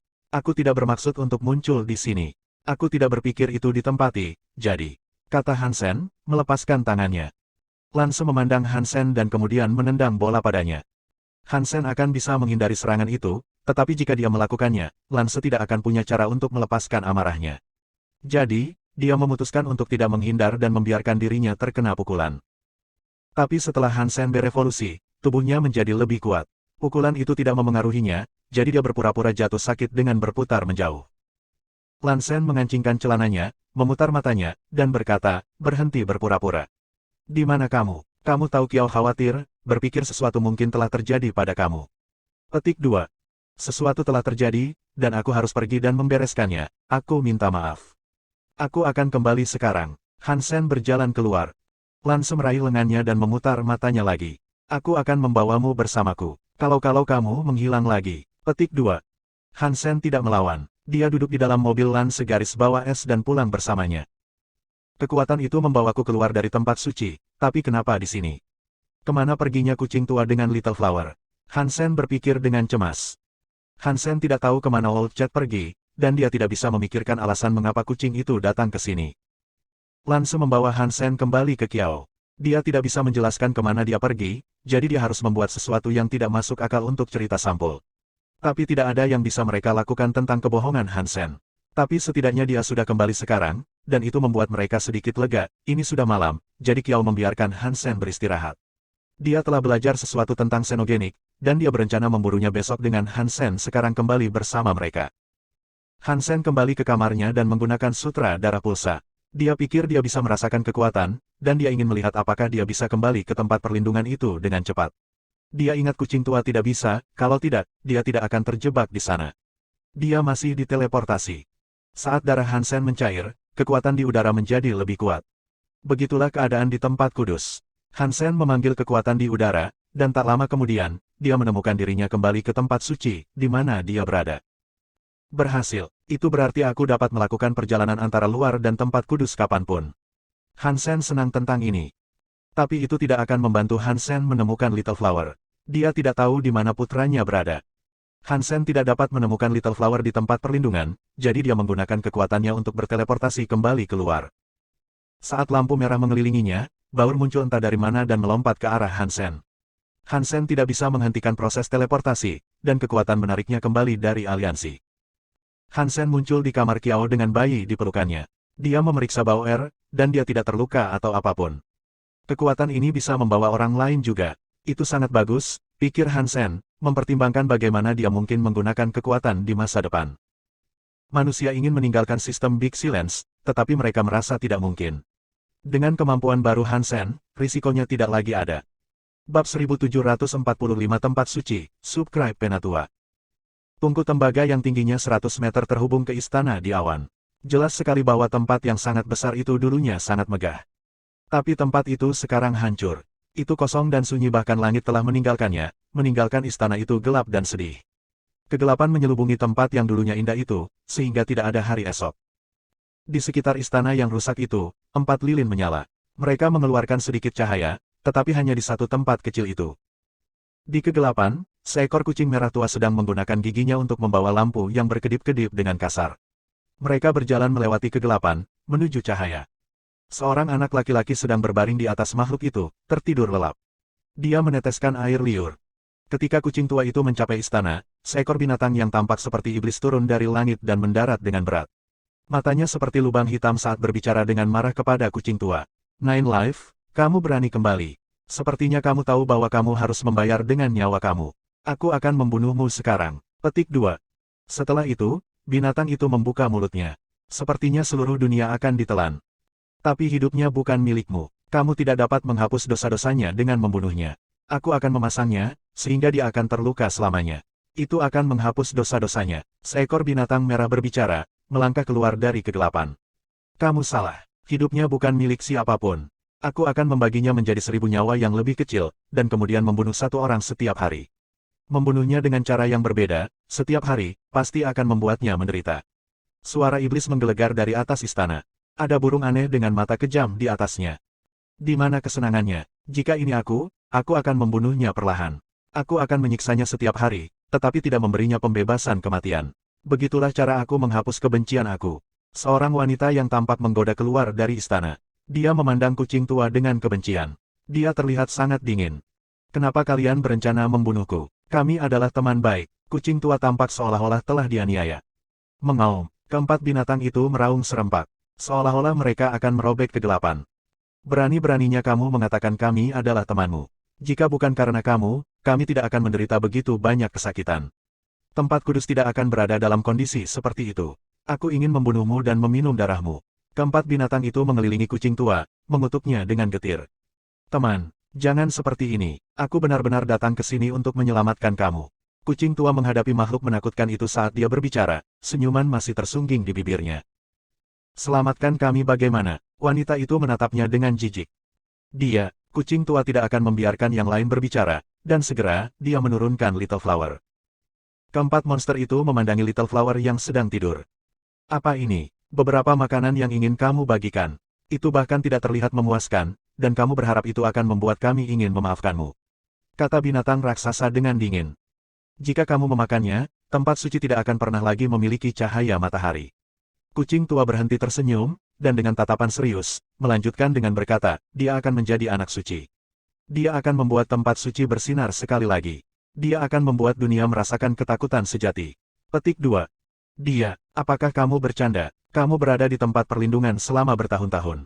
Apakah berada di sana mematahkan otakmu? Wanita itu berbicara dengannya dengan ekspresi jijik. Nine Life, apakah kamu pikir kamu bisa membodohi kami dengan kata-kata indahmu? Kata burung yang tampak kejam, suaranya keras. Dua binatang lainnya meraung, dipenuhi dengan keinginan untuk memakan kucing tua. Apakah kalian bodoh? Perhatikan baik-baik dan lihat perbedaannya. Kucing tua tidak takut, dan dia menunjuk ke Little Flower. Mereka berempat menatap Little Flower lagi. Burung itu membuka sayapnya dan terbang tepat di depan bocah itu. Matanya yang tampak kejam tampak siap untuk melompat keluar dan menyentuh Little Flower. Mereka bersinar dengan cahaya. Bagaimana? Mustahil. Bagaimana? Burung aneh itu tidak bisa mengeluarkan kalimat lengkap. Wanita yang menggoda itu juga melihat sesuatu. Matanya tampak penuh keterkejutan, dan dia berkata, apa yang kamu lakukan padanya? Bagaimana dia bisa memiliki kekuatan Dewa Suci? Petik 2. Idiot. Old Chat membalas. Seolah-olah ini adalah perbuatan aku. Dia mempelajarinya. Petik 2. Ini tidak mungkin. Seseorang telah mampu mempelajari keterampilan Dewa Suci. Binatang merah itu menatap bunga kecil yang sedang tidur, tampak terkejut. Sekarang kalian melihatnya, kalian bisa melihat bahwa itu bukan tidak mungkin. Ini tidak mungkin tipuan. Jika kalian bisa membesarkannya, seharusnya tidak sulit untuk memulihkan tempat ini, bukan? Kata kucing tua. Keempat makhluk yang tampak seperti iblis itu kemudian melupakan apa yang mereka katakan sebelumnya. Mereka tidak lagi ingin membunuh kucing tua. Mereka berempat datang untuk mengelilingi Little Flower dan menjaganya dengan ketat. Mereka memandang Little Flower seperti dia adalah harta suci. Wanita terangsang, coba dia. Pastikan ini bukan trik lain dari 9 kehidupan, kata burung aneh itu kepada wanita itu. Ya, kita harus yakin, kedua binatang lainnya setuju. Wanita itu mengangguk dan mengangkat jarinya. Dia berjalan menuju Little Flower, memancarkan cahaya merah muda. Pang! Sebelum jarinya menyentuh bunga kecil, cahaya pedang keluar dari anak laki-laki itu dan memadamkan cahaya merah jambu. Itu nyata, sebelum wanita itu bisa mengatakannya, 3 binatang lainnya sangat bersemangat. Wanita itu menggerakkan tangannya, dan kemudian, tubuh anak laki-laki itu melayang ke arahnya. Wanita itu menggendong Little Flower seolah itu adalah benda paling berharga di dunia. Tangannya gemetar. Anak suci sudah kembali. Kami memiliki harapan sekali lagi. Petik 2. Raungan itu menggema tanpa henti sepanjang malam. Sulit untuk mengatakan apakah itu kegembiraan atau kesedihan. Bab 1746 Surga Suci, Subscribe Penatua. Apakah itu putrimu? Di rumah Kiao, Kiao dan Lan memandang Hansen dan Bauer, yang sedang duduk di sofa, dengan kaget. Ya, aku keluar untuk membawanya ke sini, kata Hansen. Tidak mungkin, kamu sama sekali tidak terlihat mirip. Lan menggelengkan kepalanya. Mengapa kita tidak terlihat mirip? Lihat, kami terlihat seperti ayah dan anak. Hansen mendorong wajahnya ke samping wajah Bauer, dan dia mendorong kepalanya ke wajahnya. Mereka tersenyum bersama. Putri kamu terlihat jauh lebih baik dari kamu, kata Lan sesegera. Hansen tiba-tiba mulai berkeringat, dan dia kehilangan kata-kata. Dia tidak jelek, dia jantan. Dia mungkin tidak secantik Bauer. Tidak apa-apa dia ada di sini, tapi jangan biarkan kehadirannya mengganggu pekerjaan. Biarkan Bibi menjaganya saat kita pergi misi, kata Kiao sambil berdiri. Namun, Hansen tidak ingin meninggalkan Bauer di rumah. Dia khawatir dia akan merobohkan rumah jika dia tidak ada. Bagaimana kamu bisa menjadi seorang ayah? Kamu membiarkan seorang anak muda ini bepergian dengan kamu. Apa itu benar-benar putrimu? Kiao mengerutkan kening. Hansen tersenyum masam, dan dia berkata, sejujurnya, aku tidak ingin mengajak Bauer bertualang, tapi aku merasa tidak aman meninggalkannya di rumah. Aku akan membawanya, tapi jangan khawatir, itu akan baik-baik saja. Kiao dan Lan tidak setuju dengan keinginan Hansen, tetapi jika Hansen bersikeras membawanya, mereka tidak punya pilihan selain mengizinkannya. Lan perlu bekerja sekarang, dan dia bukan bagian dari Wizard. Hanya tersisa Kiao dan Hansen. Menghitung Bauer, seluruh tim mereka adalah 3 orang. Kami tidak membawa ini ke sana, bukan? Hansen melihat Kiao menarik penutup sepeda motor. Melihat itu membuatnya tertekan. Kiao melempar helm Hansen dan memakainya, berkata, kamu tahu mobil aku hancur dalam misi terakhir kita. Dan tubuh xenogenik hanya dijual seharga 7.000. Setelah membayar pengeluaran, aku hanya punya cukup uang untuk membeli motor bekas ini. Jika kamu menginginkan uang, bekerja lebih keras dan bunuh lebih banyak xenogenik. Petik 2. Hansen memberikan helm itu kepada Bauer dan melompat ke atas. Kiao menyalakan motor dan melaju. Meski bekas, kondisinya sangat bagus. Mereka masih menghantui kita. Setelah berkendara selama setengah hari, dan hampir mencapai tujuan mereka melihat sekelompok mobil dan pesawat terbang. Simbol grup emas hitam terlihat jelas di atas mereka. Kiao mengutuk mereka dengan tenang. Kiao tidak berhenti bergerak. Dia pergi ke konvoi mobil, dan tidak ada cara untuk melanjutkan. Jadi, mereka harus berhenti. Hartman, Lena, dan Guris mendekat. Hartman tersenyum. Dia melambai pada Kiao. Dia kemudian mengabaikannya dan berbalik untuk berbicara dengan Hansen. Hansen, lama tidak bertemu. Jika kamu punya waktu, kita harus duduk untuk minum kapan-kapan. Petik 2. Manajer keras, bukankah kamu sedikit putus asa, mencoba ini di depanku? Kiao mengejeknya. Itu hanya karena aku sangat membutuhkan orang pintar.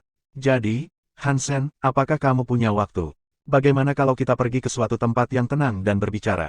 Hartman tidak terdengar marah, dan dia berbicara dengan riang. Hartman juga semakin putus asa. Tuan ketiga akan segera kembali. Jika dia tidak bisa menyelesaikan perekrutannya, rasa malu akan menjadi masalah terkecilnya. Aku minta maaf, manajer keras. Kita perlu membunuh seorang xenogenik sekarang. Kami tidak punya waktu untuk ini, kata Hansen dengan dingin. Manajer keras, apa kau dengar itu? Permisi, kata Kiao. Hartman tidak menggerakkan anak buahnya. Dia hanya menggelengkan kepalanya dan berkata, jika kamu pergi ke Sungai Hitam untuk Xenogeneik, kamu tidak perlu pergi. Mengapa? Apakah kamu membeli sungai? Mengapa tim lain tidak bisa pergi ke sana untuk berburu? Kiao mengerutkan kening. Hartman melambaikan tangannya dan berkata, Black Gold Group tidak sekaya itu. Sejujurnya, kami juga tidak bisa pergi. Petik 2. Apa artinya? Kiao terdengar terkejut. Hartman memberi isyarat agar Lena menjelaskan. Dia berkata, orang-orang dari surga suci ada di sana. Ketika Kiao mendengar kata-kata surga suci, wajahnya berubah. Dia tampak tidak percaya, dan dia berkata, surga suci. Apa yang mereka lakukan di sini? Kamu memberitahu aku bahwa mereka peduli dengan Xenogenik kecil-kecilan. Ya, jawab Guris. Mereka ada di Sungai Hitam dan berkemah di sana. Kami bahkan tidak bisa cukup dekat untuk mengintip. Petik 2. Hansen, kamu di sini. Kamu bilang kamu akan mengajariku keterampilan pedang, tapi aku tidak bisa menemukanmu. Mr. Tiger mendekat dari garis depan. Dia terus berjalan, memberitahu Hansen saat dia pergi, apakah kamu di sini untuk membunuh seorang Xenogenik? Kamu beruntung. Aku tidak tahu mengapa, tetapi orang-orang surga suci ada di sini untuk Xenogenik. Aku tidak yakin mengapa mereka menginginkannya, tetapi mereka telah mengirim 2 orang untuk itu. Petik 2. Mendengar Tuan Tiger mengatakan semua ini, Kiao menyadari bahwa mereka tidak berbohong. Surga suci memang datang ke Sungai Hitam. Apakah surga suci itu? Kelompok besar lainnya, Hansen bingung. Dia belum pernah mendengar perusahaan besar seperti itu sebelumnya. Aku berharap itu adalah perusahaan lain. Setidaknya kita bisa bersaing dengan cara itu. Kiao merendahkan suaranya dan berkata, surga suci artinya bulu. Mereka adalah ras yang unggul. Mereka terlahir sebagai bangsawan. Semuanya telah mengalami evolusi kedua. Mereka sangat kuat, dan mereka bahkan meruntuhkan ruang Xenogenik untuk sebuah kamp. Perkemahan itu disebut surga suci, jadi itulah mengapa mereka biasa disebut demikian. Petik 2. Planet KT sangat kecil dibandingkan dengan surga suci. Kami tidak punya pilihan selain mendengarkan perintah mereka, jika tidak, maka kamu akan mati tanpa mengetahui caranya. Guris merosotkan bahunya. Hansen mengerutkan kening. Dia pernah melihat Vader sebelumnya, tapi terbelakang. Meski begitu, itu sangat menakutkan. Mereka tidak seperti orang normal. Beberapa orang sedang mendiskusikan masalah ketika beberapa gerakan datang dari depan dalam konvoi. Mereka melihat seorang pria dan wanita yang tampak seperti malaikat terbang ke arah mereka. Pria itu tampan, dan wanita itu cantik. Tingginya 2 meter, dengan baju besi emas. Wanita itu memiliki busur, sedangkan pria itu memegang tombak. Mereka tampak seperti pejuang malaikat. Apakah Vaders memiliki gender? Hansen penasaran, karena bulu yang dia lihat tidak memiliki jenis kelamin. Bulu itu unik, dan tidak diberi jenis kelamin saat lahir. Namun, ketika mereka menjadi dewasa, mereka melakukannya. Kiao memberi isyarat diam pada kedua bulu yang terbang ke arah mereka. Ya, jawab Guris. Mereka ada di Sungai Hitam dan berkemah di sana. Kami bahkan tidak bisa cukup dekat untuk mengintip. Petik 2. Hansen, kamu di sini. Kamu bilang kamu akan mengajariku keterampilan pedang, tapi aku tidak bisa menemukanmu. Mr. Tiger mendekat dari garis depan. Dia terus berjalan, memberitahu Hansen saat dia pergi, apakah kamu di sini untuk membunuh seorang Xenogenik? Kamu beruntung. Aku tidak tahu mengapa, tetapi orang-orang surga suci ada di sini untuk Xenogenik. Aku tidak yakin mengapa mereka menginginkannya, tetapi mereka telah mengirim 2 orang untuk itu. Petik 2. Mendengar Tuan Tiger mengatakan semua ini, Kiao menyadari bahwa mereka tidak berbohong. Surga suci memang datang ke Sungai Hitam. Apakah surga suci itu? Kelompok besar lainnya, Hansen bingung. Dia belum pernah mendengar perusahaan besar seperti itu sebelumnya. Aku berharap itu adalah perusahaan lain. Setidaknya kita bisa bersaing dengan cara itu. Kiao merendahkan suaranya dan berkata, surga suci artinya bulu. Mereka adalah ras yang unggul. Mereka terlahir sebagai bangsawan. Semuanya telah mengalami evolusi kedua. Mereka sangat kuat, dan mereka bahkan meruntuhkan ruang Xenogenik untuk sebuah kamp. Perkemahan itu disebut surga suci, jadi itulah mengapa mereka biasa disebut demikian. Petik 2. Planet KT sangat kecil dibandingkan dengan surga suci. Kami tidak punya pilihan selain mendengarkan perintah mereka, jika tidak, maka kamu akan mati tanpa mengetahui caranya. Guris merosotkan bahunya. Hansen mengerutkan kening. Dia pernah melihat Vader sebelumnya, tapi terbelakang. Meski begitu, itu sangat menakutkan. Mereka tidak seperti orang normal. Beberapa orang sedang mendiskusikan masalah ketika beberapa gerakan datang dari depan dalam konvoi. Mereka melihat seorang pria dan wanita yang tampak seperti malaikat terbang ke arah mereka. Pria itu tampan, dan wanita itu cantik. Tingginya 2 meter, dengan baju besi emas. Wanita itu memiliki busur, sedangkan pria itu memegang tombak. Mereka tampak seperti pejuang malaikat. Apakah Feathers memiliki gender? Hansen penasaran, karena bulu yang dia lihat tidak memiliki jenis kelamin. Bulu itu unik, dan tidak diberi jenis kelamin saat lahir. Namun, ketika mereka menjadi dewasa, mereka melakukannya. Kiao memberi isyarat diam pada kedua bulu yang terbang ke arah mereka. Bab 1747 Sungai Hitam Xenogeneik. Kamu, dan kau, ikut denganku. Kedua bulu mendekati Hansen dan beberapa lainnya. Mereka tidak turun. Bulu jantan hanya menunjuk ke beberapa orang dari atas. Hartman, Guris, Mr. Tiger, dan Hansen telah dipilih. Wajah Hartman berubah. Dia tersenyum dan berkata, apa yang dapat kami lakukan untuk membantu kamu berdua? Black Gold Group akan melakukan yang terbaik untuk membantu kamu. Petik 2. Hentikan omong kosong. Datang saja, kata Feather laki-laki dengan dingin. Dia tampak kesal. Pak, apakah kita membutuhkan lebih banyak orang? Hartman tidak berani melawan, jadi dia tersenyum dan berbicara. Pang! Bulu jantan itu mengayunkan tombak emasnya dan membelah truk lapis baja menjadi dua, seolah itu tidak lebih dari tahu. Dia berkata pelan, aku tidak suka mengulang sendiri. Wajah Hartman berubah menjadi sedikit hijau. Dia menahan lidahnya dan malah mengatakan sesuatu kepada Lena, sebelum berjalan ke depan bersama Guris dan Mr. Tiger. Hansen berkata pada Kiao, kamu pulanglah. Aku akan kembali. Setelah itu, dia mengikuti Mr. Tiger. Melihat tampilan sederhana dari kekuatan bulu, dia tahu dia harus pergi bersama mereka. Tapi Hansen tidak terlalu khawatir dengan situasinya. Dia memiliki kekuatan untuk melakukan perjalanan kembali ke tempat suci. Jika ada yang tidak beres, dia bisa langsung kembali. Tentu saja, dia juga tidak ingin mengambil risiko membuat musuh dari Feathers. Mereka benar-benar kuat, dan Hansen terlalu lemah untuk melawan mereka di masa jayanya. Hansen juga tidak ingin bersembunyi di tempat perlindungan. Little Flower sudah pergi, dan Hansen tahu bahwa jika dia ingin mendapatkan putranya kembali, dia harus membuat dirinya lebih kuat. The Feathers mengabaikan pengikut mereka saat mereka terbang di depan.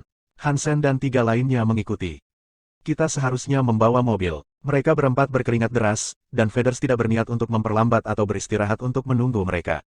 Itu adalah keluhan Tuan Tiger. Itu lebih buruk bagi Hartman. Dia bukan seorang bangsawan, dan dia bukan tipe yang berpartisipasi dalam pertempuran. Dari keempatnya, dia memiliki tubuh yang paling buruk. Bibirnya memutih, tapi dia tidak berani berhenti. Dia terus berlari mengejar. Mereka berlari belasan mil sampai mereka mencapai Sungai Hitam. Di sana, Feathers berhenti dan mendarat di atas batu di tepi sungai. Tuan-tuan, kami akan mencoba membantu dengan memberikan semua yang kami punya ini. Hartman terengah-engah, tetapi dia masih berhasil tersenyum. Kalian berempat melompat ke sungai di sini dan berenang ke hilir, kata bulu dingin. Dia benar-benar terlihat sombong. Setelah mengatakan itu, wajah keempatnya berubah. Sekarang mereka bisa menebak mengapa bulu membawa mereka ke sini. Itu karena Xenogeneik bersembunyi di sungai, menolak untuk mengungkapkan dirinya sendiri. Bulu juga buruk saat harus berkelahi di air. Mereka akan menggunakan ras yang lebih lemah sebagai umpan untuk mengeluarkan monster itu.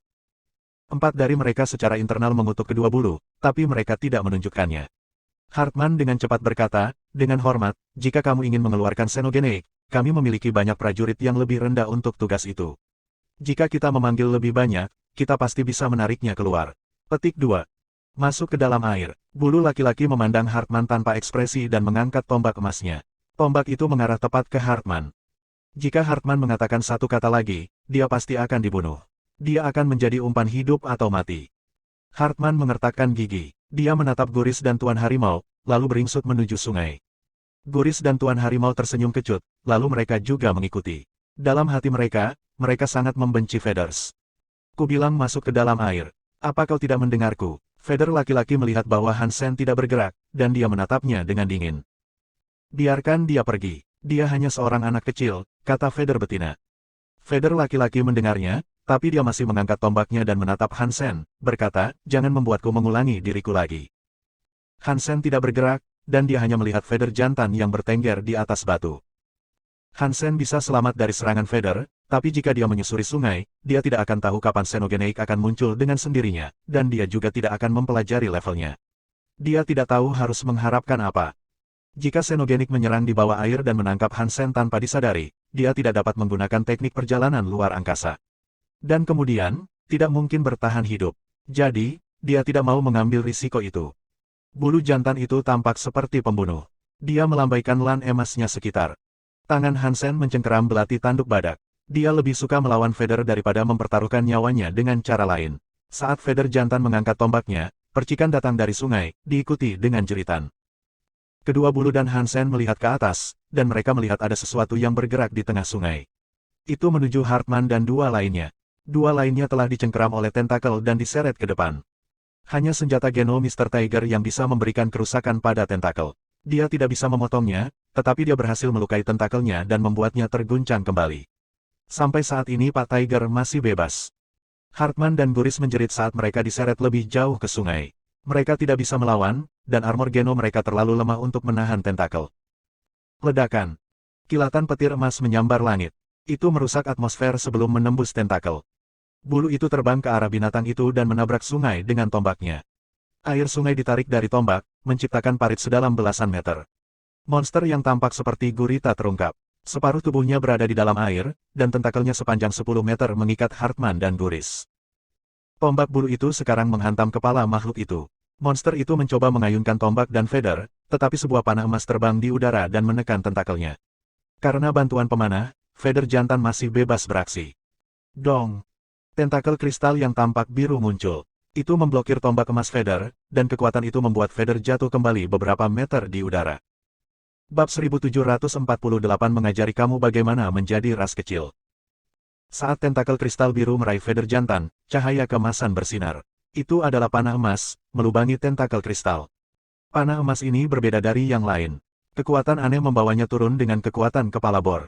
Itu mengebor tepat ke tentakel, sampai setengah dari porosnya didorong masuk. Ketika tentakel membeku setelah serangan itu, bulu jantan meraih kepala makhluk itu. Dia menarik tombak emasnya dan mendorongnya ke dalam. Bulu itu kemudian menarik kembali tombaknya, dan dia mengambil seluruh binatang itu dengan itu. Binatang itu akhirnya jatuh kembali ke dalam sungai hitam, menciptakan sebuah kawah. Monster itu masih hidup, berjuang untuk hidup, tapi rusak parah. Kedua bulu itu mampu menyelesaikannya dengan cepat. Hartman dan Guris sudah tamat. Tentakelnya sudah mengencang di sekitar kedua pria KT, mematahkan baju besi dan tulang mereka. Tubuh mereka rusak dan robek. Hansen mengerutkan kening, meskipun dia terbiasa menyaksikan kematian. Untungnya, Tuan Tiger telah diselamatkan. Dia keluar dari sungai, melihat kembali mayat mereka. Ekspresinya tampak sedih. Bulu betina terbang ke Xenogenik mati, mengeluarkan pisau, dan memotong tentakel kristal biru. Bulu laki-laki datang tepat sebelum Hansen, sebagai gantinya. Dia bertanya dengan dingin, aku sudah menyuruhmu masuk ke dalam air. Apakah kamu tidak mendengarku? Petik 2. Hansen menatapnya tetapi tidak berbicara. Tuan Tiger dengan cepat datang, berkata, Tuan, dia tidak melanggar perintah kamu. Itu semua karena bayinya ada di sini. Dia takut menyakitinya. Petik 2. Benar, kata Vader laki-laki muram. Dia mencabut tombaknya dan mengarahkannya ke Bauer, yang bertengger di bahu Hansen, dan menggeram, izinkan aku mengajari kamu bagaimana menjadi ras yang lebih rendah dari kamu. Kamu tidak akan pernah ragu lagi. Petik 2. Hansen sangat marah. Dia berbalik dan menggunakan belati tanduk badaknya untuk menjatuhkan tombak itu. Dong! Belati dan tombak memicu tabrakan mereka, dan kedua pemegangnya tersandung ke belakang. Wajah Vader laki-laki berubah. Tuan Tiger dan bulu betina memandang pasangan itu dengan kaget. Hansen memiliki baju besi Geno. Dia dianggap tidak lebih dari orang biasa. Dia bahkan bukan seorang bangsawan, jadi aneh kalau dia punya cukup kekuatan untuk menjatuhkan bulu. Kami tidak memiliki dendam terhadap kamu, jadi mengapa kamu melakukan ini? Hansen dengan tenang bertanya, saat dia mencengkeram belati tanduk badak. Bulu jantan bersenandung dalam kemarahan yang tumbuh. Hanya karena kamu memiliki sedikit kekuatan, itu tidak berarti kamu dapat tidak mematuhi Vader. Dan jika aku tidak membunuh kamu sekarang, bagaimana aku bisa menegaskan aturan dan superioritas? Petik 2. Setelah itu, Vader jantan mengayunkan tombak emasnya dan mencoba menjatuhkan Hansen. Dia menggunakan semua kekuatannya untuk membunuh hama pemula. Hansen tetap tenang. Setelah serangan terakhir, dia bisa menebak apa yang akan terjadi. Hansen tidak memiliki senjata Geno, tetapi setelah darahnya dinaikkan menjadi Xenogenik, dia memiliki jumlah kekuatan yang tepat untuk menantang Vader. Kekuatan tubuhnya tidak lebih buruk dari Vader. Melihat tombak turun ke dadanya, Hansen hanya melangkah ke samping untuk menghindari serangan itu. Kemudian dia melangkah tepat di dekat Vader jantan, mengangkat belati, dan menempelkannya ke leher Vader. Vader laki-laki sangat terkejut. Dia tidak percaya dia telah memberi Hansen kesempatan untuk menjadi begitu dekat. Dia tidak dapat memblokir belati sekarang. Langkah Hansen terlalu bagus. Itu di luar dugaan terliarnya. The Vader merasa seolah-olah dia tiba-tiba melawan seseorang yang bukan manusia biasa. Dia tampak lebih unggul dari semua yang lain dalam perlombaannya. Panah emas tiba-tiba terbang menuju Hansen, mengarah ke pelipisnya. Bulu betina ingin membawanya pergi dan menyelamatkan temannya. Belati di tangan Hansen tidak bergerak. Yang dia lakukan hanyalah mengayunkan kepalanya ke depan dan ke belakang untuk menangkap panah dengan giginya. Kemudian, dia menggunakan belati untuk memotong tenggorokan bulu. Darah kristal Hansen meleleh di dalam pembuluh darahnya, mengisinya seperti lahar. Kapal itu berputar dan berkerut seperti ular. Kekuatan tambahan itu cukup untuk mendorong belati lebih dalam melewati leher, benar-benar memenggal bulu. Kekuatan hantaman itu mengirim kepalanya ke langit. Tuan Tiger dan bulu perempuan melihatnya dengan sangat terkejut. Tidak ada yang bisa percaya bahwa orang biasa, dengan hanya baju besi Geno, bisa membunuh Feather Baron. Terutama sejak dua bulu telah hadir, dia terlalu King cepat. Tuan Tiger membuka mulutnya. Dia pikir dia sedang bermimpi. Berani-beraninya kamu membunuh seekor Feather. Teriak Feather perempuan, lalu menembakkan panah lagi ke Hansen. Semua panah emas itu tidak lebih dari tetesan hujan baginya. Hansen masih menggigit panah pertama, dan listrik melonjak melalui matanya. Dia menghindari setiap anak panah, mendekatinya dengan belati terangkat. Dia menatapnya dengan pembunuhan. Hansen sudah membunuh satu, jadi dia tidak bisa meninggalkan saksi. Jika Feathers lain tahu apa yang terjadi, dia tidak akan bisa tinggal di tempatnya atau di sistem terdekat, dalam hal ini. Feather betina percaya diri dengan anak panahnya, tetapi meskipun dia melepaskan badai serangan, mereka tidak bisa menyerang Hansen sekali. Tubuh Hansen secepat ular. Bulu betina tidak dapat memprediksi kemana dia akan bergerak selanjutnya, dan dia melewatkan setiap tembakan. Melihat Hansen hanya 10 meter darinya, Feather betina mengepakkan sayapnya dengan keinginan untuk melarikan diri darinya. Hansen mengangkat belati dan terbang bersamanya. Dia adalah satu-satunya hal di matanya, saat ini. Bulu betina mengepakkan sayapnya dan terbang, sambil menembakkan anak panahnya. Kekuatan kelas Baron tidak cukup untuk terbang saat ada gravitasi, jadi bulu Baron membutuhkan sayap mereka untuk terbang di udara. Ketika bulu melihat Hansen mencoba terbang mengejarnya, dia mengira dia pasti memiliki keinginan kematian. Dan ketika hujan panah turun ke arah Hansen, dia tiba-tiba mulai bertingkah seperti burung aneh. Dia terbang dengan aneh, menarik dirinya sendiri ke udara. Dia menghindari setiap anak panah sampai dia berada tepat di depan bulu perempuan. Bulu betina sangat marah. Dia mencabut pedang panjangnya dalam upaya untuk memblokir belatinya, dan ketika senjata bertabrakan, bulu betina merasakan kekuatan besar datang melawannya. Itu meledakkan pedang panjang dari tangannya. Namun, belati itu tidak berhenti, dan langsung mengenai lehernya. Lengan yang memegang belati memerah. Pembuluh di dalamnya tampak seperti kristal saat darah di dalamnya mendidih, memompa tenaga ke belati. Dong! Belati itu menebas tenggorokan Feather betina. Cahaya emas keluar dari leher untuk memblokir serangan yang mengamuk. Hansen mengerutkan kening. Kalung bulu tiba-tiba muncul di leher bulu. Itu tergantung rendah di dadanya, bersinar dengan cahaya keemasan. Itu adalah liontin bulu emas yang memblokir serangan Hansen. 1749 membunuh bulu, subscribe Penatua. Bulu betina menggunakan liontin bulu emasnya untuk melindungi dirinya sendiri. Dia terus mencoba untuk menyerang Hansen, melepaskan pedang terus-menerus, serangannya membentuk jaring di atas Hansen. Baik Tuan Harimau dan bulu betina adalah kelas Baron, tetapi keterampilannya jauh melebihi Tuan Harimau. Sepertinya alam semesta Geno memiliki keterampilan yang lebih baik, tetapi orang biasa tidak bisa melihatnya. Tapi keterampilan semacam ini tidak ada artinya bagi Hansen. Ketika Hansen menggunakan teknik Phoenix, dia memiliki mobilitas yang lebih besar daripada burung. Hansen sedang melawan Feather perempuan di udara. The Feather, yang seharusnya unggul dalam pertempuran udara, sebenarnya tampil lebih buruk daripada dirinya. Belati tanduk badak terus menyerang bulu betina, tapi itu tidak cukup untuk mematahkan pertahanan yang diciptakan oleh kalung emas itu. Hansen tidak tahu apa itu, tapi cahaya yang mereka pancarkan sangat keras. Itu seperti perisai yang tidak bisa dipisahkan. Feather betina mencoba menyerang lebih keras, tetapi dia tidak bisa mendaratkan pukulan pada Hansen. Dia ingin mundur lebih jauh sehingga dia bisa menembakkan panah, tetapi Hansen menjaga jarak antara keduanya 0. Hansen tampak sedingin es dalam tekadnya untuk mematahkan pertahanan kalung bulu. Tubuhnya mendidih seperti lahar, dan dia mengeluarkan begitu banyak kekuatan. Tubuhnya sangat mengerikan, dan kecepatannya terus meningkat saat dia mengayunkan belatinya dengan ganas. Jika satu teguran tidak berhasil, maka 10 teguran akan berhasil. Jika 10 pemogokan tidak berhasil, maka 100 pemogokan akan berhasil. Darah Hansen mendidih, dan dia mengayunkan belatinya lebih cepat. Awalnya, ada cahaya dingin yang keluar dari belatinya. Pada akhirnya, cahayanya menjadi seberkas pendaran.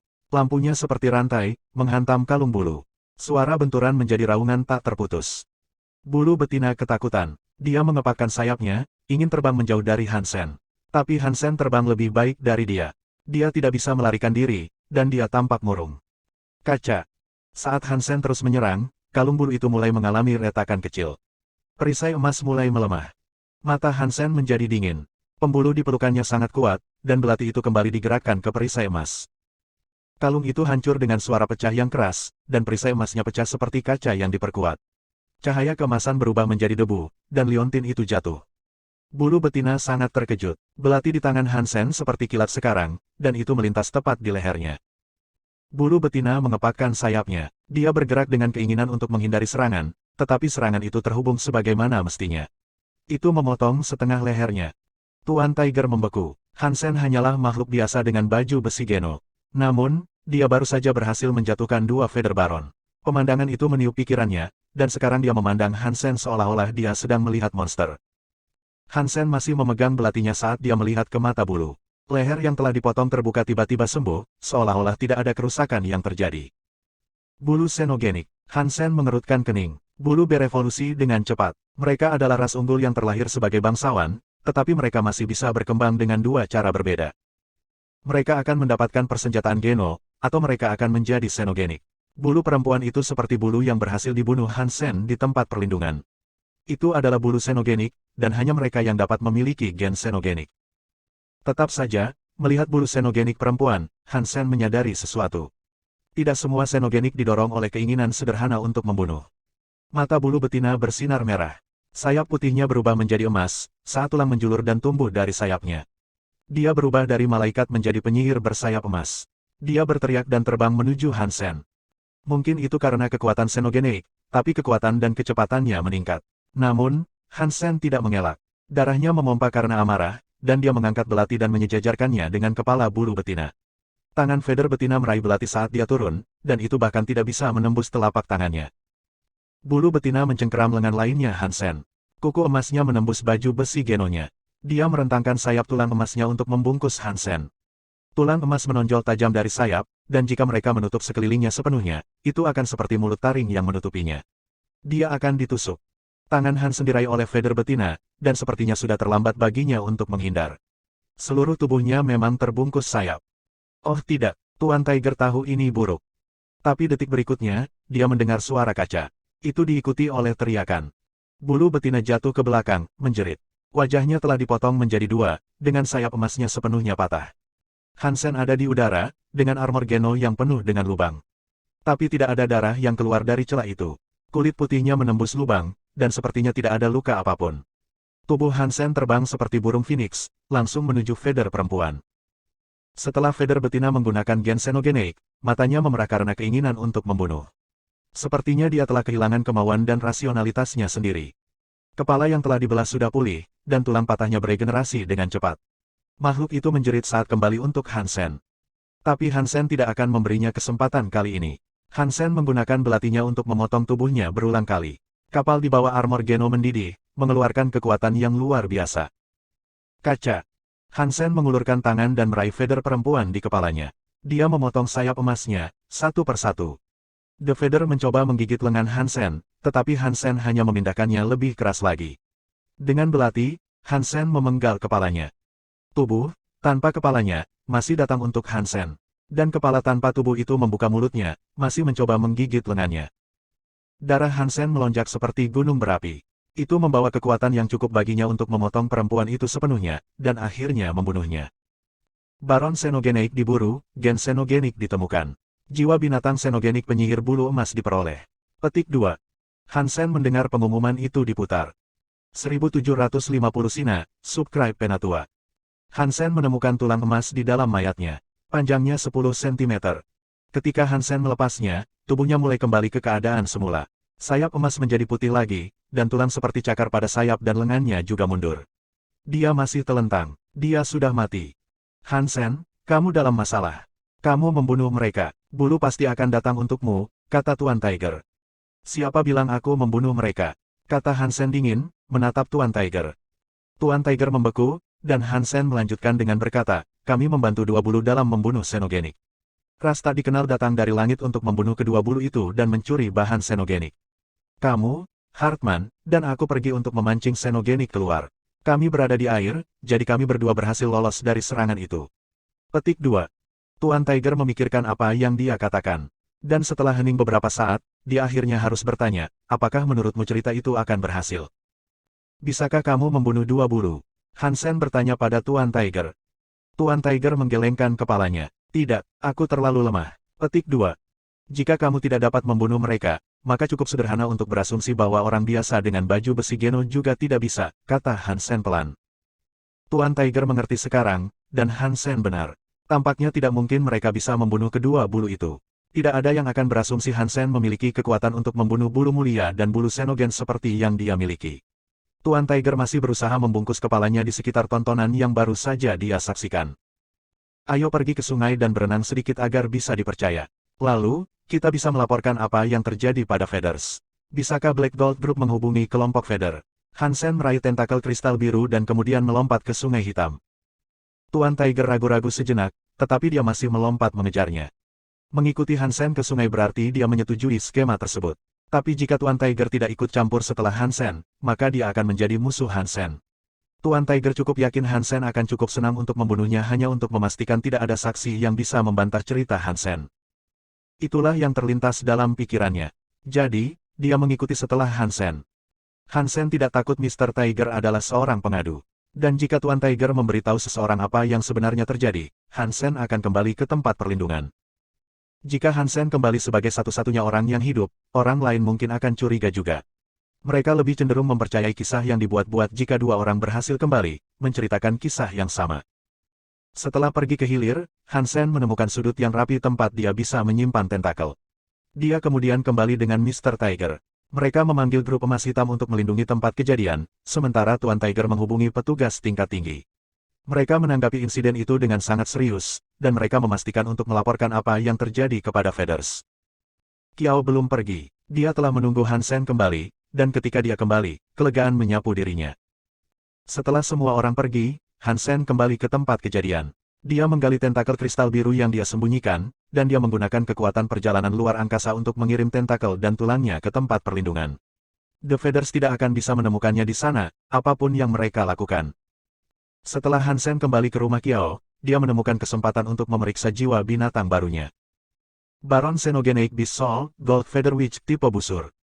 Hansen memanggilnya untuk dimainkan di kamarnya. Itu adalah busur bulu yang indah yang tampak seperti sepasang sayap emas yang terbentang.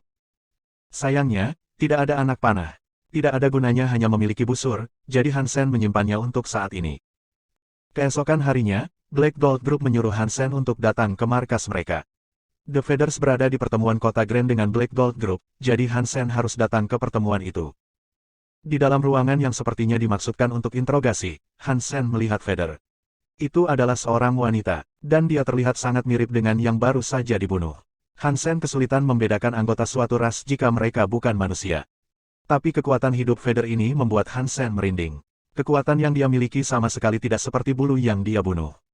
Nona, kenapa kamu memanggilku ke sini? Hansen bertanya Politeli. Ceritakan apa yang terjadi, dan jangan lewatkan detail apapun, kata bulu dingin, menatap Hansen. Karena Hansen mengenakan baju besi Genonya, dia tidak curiga dialah yang bertanggung jawab atas apa yang telah terjadi. Dia tidak pernah membayangkan orang biasa dengan baju besi Geno bisa mengancam dua bulu baron. Salah satunya adalah Xenogenic, juga. Hansen sudah membahas apa pernyataan mereka dengan Tuan Tiger, jadi dia akan mengulanginya. The Feather tidak bisa melihat perbedaan apapun antara kedua akun tersebut, dan dia juga tidak berpikir Hansen atau Mr. Tiger bisa membunuh Feathers jika mereka mencobanya. Jadi, mereka lolos darinya.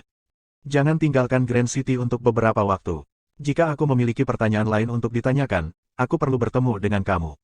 Juga, hubungi aku jika kamu menemukan hal lain. Jika itu berguna, aku akan menghadiahimu. The Feather melambaikan tangannya, menandakan tidak apa-apa bagi Hansen untuk pergi. Hansen telah melihat terlalu banyak. Kejadian seperti ini pasti tidak akan membuatnya gugup. Dia meninggalkan grup emas hitam dalam suasana hati yang dingin. Lone Wolf, bagaimana menurutmu? The Feather mengerutkan kening setelah Hansen pergi. Seorang pria berkepala serigala masuk ke kamar, dengan sopan berkata, Nona Sina, Grand Barat adalah tempat yang kecil. Faksi terkuat adalah grup emas hitam, dan mereka hanya memiliki dua baron. Aku telah melihat mereka, dan mereka terlalu lemah. Mereka tidak mungkin menjadi orang yang membunuh dua Feather Baron. Salah satu dari Feathers itu juga Xenogenic. Petik 2. Sina tidak berbicara, dan hanya mengangguk untuk melanjutkan. Long Wolf melanjutkan dengan berkata, dan tentang manusia itu. Yah, itu tidak mungkin. Dia hanyalah makhluk dengan baju besi Geno. Apa menurutmu kematian mereka terkait dengan item itu? Petik 2. Apakah kamu mengatakan bahwa orang lain ditarik ke sini karena informasi yang sama, dan akhirnya bertemu dengan orang-orang kita? Sina bertanya pelan. Jika itu benar, maka item tersebut pasti ada di sini.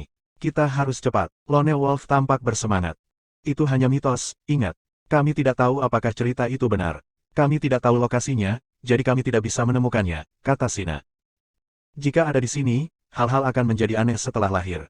Kami bisa menunggu di sini, kami hanya harus cepat jika kami ingin mendapatkan penghargaan, kata Lone Wolf. Sina mengangguk, dan dengan ekspresi membunuh, dia berkata, lanjutkan penyelidikan Sungai Hitammu. Kita perlu menemukan pembunuh ini. Kami tidak bisa membiarkan orang-orang kami mati sia-sia. Terima kasih sudah subscribe.